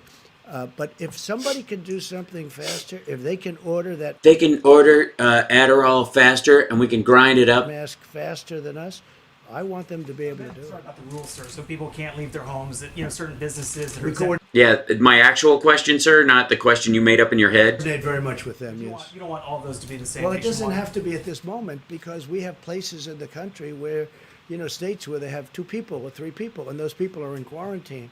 And you can't put on them what you're putting in New York, where you do have a tremendous problem. Yeah, when people who don't know and have left the state already have driven down and got gas someplace and coughed all over the guy in town where everybody, in the general store at the small town where everybody has to go for their supplies, and they think it's somebody else's problems, and then they go inside and everybody catches it like from one primary source, like they do in a small town. You don't want that to happen. You want the small town to be wiped out and the land to be free. Problem. We have large... I have developer friends. I have large... What is the hand gesture? We have large, sexy... portions of the country. Sexy, gnarly portions. Middle America, where, they have a few people. So it may be a time, I hope that never happens, where we need to take very drastic action. But right now, that's not in the same ballpark. Yeah, go ahead, please. We're day 6 into your 15 days of recommendations. Yes. A lot of people are following them. Some people are not. Yeah. Do you think the American people are doing enough right now to slow the I spread think of they this are, virus? and some people are not. But I think they're doing good, but they aren't. But some of them could be doing more, but some of them might not. I think they are. I think it's going to have a very profound effect. I mean, we'll know a little bit more on day 14 and 15, and we'll see. You think? We'll know how many people are dead, and we'll see, you know, the bodies, when the bodies hit the floor. Well, we're going to see. We have to see what the result is. We want to flatten that out, and we're going to see what the result is. And I just want to say, I'm going to negotiate a very large transaction, and I've been negotiating it for 2 days. So I'm going to take 1 or 2 more questions, and then I'm going to leave it to Vice President Pence. I'm going to get out of here because my diaper is full. On the Hill, with the Hill. But I'm going to negotiate on the Hill, but I'm not going to the Hill. I'm going to do it. The various elements of the package. The various elements of the package. Steve, go ahead. A number of groups are calling for the postponement or cancellation of the Olympics. Have you given him third? No, I haven't. Look, we understand the difficulty of that, and he's a very good friend of mine. You take a look. Who? You take a look at Abe? Shinzo Abe. He's a great gentleman. Abe. He loves his country. We have Abe, an incredible you know. relation. We just finished a trade deal with him. Shinzo $40 Abe. billion trade deal with You ever been down to the Shinzo Abe? It's great. Japan, and Prime Minister Abe has a big decision to make. You know, they have built one of the most beautiful venues I've ever seen. They're all ready to go. It's not late. It's not over budget. It was just done flawlessly, and it's beautiful. And they're sitting back and saying, And I know construction, let me tell you. They're sitting back and they're going, there's nobody in it. you know, We're going to have to fill it with sick beds. I told him, I said, that's your decision, and it is his decision, and I know he's going to make it soon. I don't know what it's going to be, and I didn't think I should be influencing it at all. I mean, the job that Japan has done on that venue is incredible. Oh my God. It would have been much better. Yeah, please. Can I follow up on that? Yeah. Because as you were saying, China was extremely secretive about this. Several of your advisors have been warning, have been critical of China. Secretary Pompeo was talking about it yesterday, and he had been saying so for quite some time. So why then, on January 24th, did you tweet that China has been working very hard to contain the coronavirus, that the United States greatly appreciates their efforts and transparency? Because it will it's all true. work out well. Because Why were it's you true. saying that, though? China has worked very hard. What? China has lost thousands and thousands of people. Right? No, they weren't transparent. They were transparent at that time. But when we saw what happened, they could have been transparent much earlier than they were. A month after China But discovered China, the just so virus. you understand, China is not a beneficiary here. China has lost thousands and thousands of people. China has gone through hell over this. They've gone through hell, and I've had conversations with President Xi. I just wish they could have told us earlier. They knew they had a problem earlier. I wish they We knew before that. could have said that. We knew as soon as they posted that they had the virus. Intel gave them all a briefing. Intel watches Chinese social media for stuff that pops up. We have software that scans their systems. Like, how dumb... Are you able to share, thank you for the numbers on the testing, by the way. Are you able to share any other hard numbers on number of available tests, on number of ventilators? Don't say hard numbers. It gets Mike all weird. In the federal Yeah, it took me a spatula to get him off my leg 2 days ago. stockpile? Well, I'm going to leave that up to Dr. Fauci and everybody else. And Everybody, yes, that's exactly right, Kathy. Like, when Li Wenliang died of it, we knew. I think the answer is we want to share them. I would imagine we want And that happened before Trump tweeted that. to share the numbers. As Admiral, do you want to discuss that? You want to share some numbers? They're due for delivery in 18 Not months. billion. No, not billion. 500 million masks, Yeah. excuse me, thank you. I said, wait a minute. The 500 million masks, they're due for delivery according to HHS within 18 months. The last number on ventilators we had was 12 to 13,000. Can you give us an updated number? Well, there's on that? never been numbers like this. You know, a ventilator is a machine. It's a Is it? Oh. Most people don't know this. Some people think that, like, ventilators are something that you just put on your vent. That you know those things, and like they used to put on fans so you know it was blowing, like tinsel. That's what I thought ventilators were. complex machine. And to think that we have to order hundreds of thousands, nobody's ever heard of a thing like this. You know, when we had in the stockpile, we had thousands in a stockpile, thousands ready to go. That's a lot. All of a sudden, you need hundreds of thousands. And you're not talking about, you know, the mask is whether it's plastic or whether it's material, that's one thing. But you're talking about a very sophisticated, heavily computerized machine and delicate. And you need hundreds of thousands of them. Nobody's ever heard of a thing like that. No, nobody even, because in 1918, they didn't even have like the computer power necessary for this. If Trump, perhaps. That being said, General Motors, Ford, so many companies. So many companies are running the screens behind us as they go dead and decide, because I've been standing up here so long. So if you want to know the HDMI setup of the of the screens in the White House, they put them in zoom aspects. They're 1280 by 720, 44.9. I had three calls yesterday directly, without having to institute like you will do this.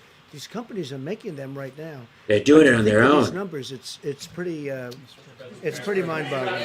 And Pence and Fauci and Fauci and Pence. Share with us right now. Well, Mike, go ahead, please. Yeah, you bet.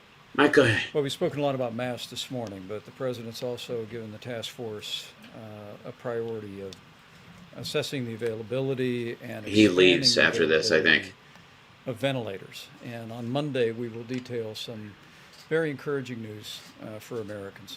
You speak about the number of 13,000. It is a little more than that we have in the national stockpile.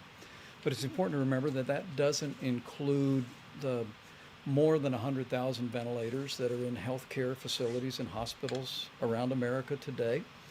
That are attached to coma patients. Like, I mean, we could basically just go and rip those things out of anybody who's not going to make it. Just Terry Schiavo an entire generation of people if that's what the president asks for, and I'm willing to do it by hand. As the president said, we're seeing companies step forward. Manufacturers tell us that a ventilator actually isn't a very complicated piece of equipment, and many of them are. Wait, I just said it was really complicated and delicate. Mike, you're getting Fauci'd after this. Literally surging forward to create more ventilators. But one of the more exciting developments in the last week, which we'll detail more on Monday, the realism of sex toys, is that in the president's engagement with our healthcare community. Look at Fauci behind, just laughing, like the engagement with the healthcare providers, like he can't not. The president's engagement with our healthcare providers is just FDA to approve that.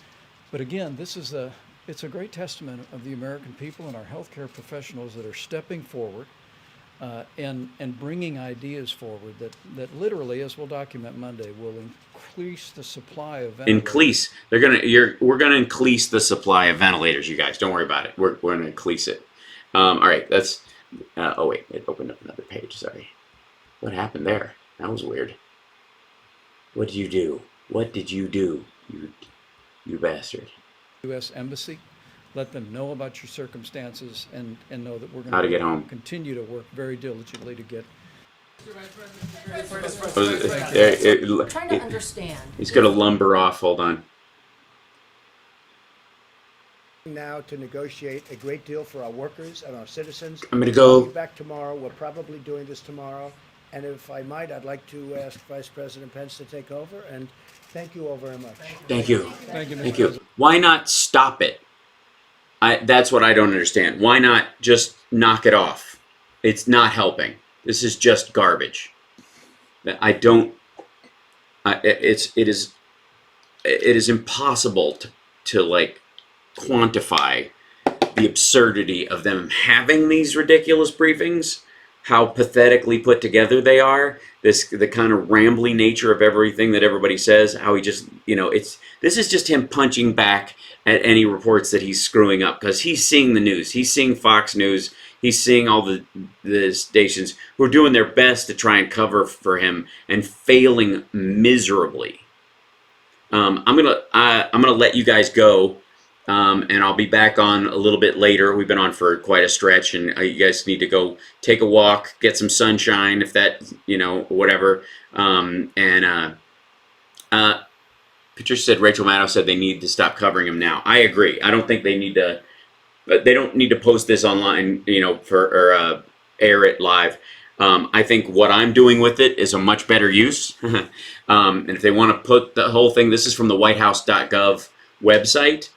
I'm glad to take it apart piece by piece, but yeah, so I'm gonna sign off right now. I'll be back a little bit later. I'm gonna game later on tonight. I'll be, we're all in this, so I'll be on as much as people can stand it. Hopefully by the end of this, you guys won't be too tired of me. I want to thank all of our patrons. You guys are awesome, and especially, you guys who are with us in the chat room regularly. I adore you guys. It's nice to know. I look forward to seeing your names pop up because it makes me feel better that you're doing good. It's just too important. And what are you talking about? Bye, Riley.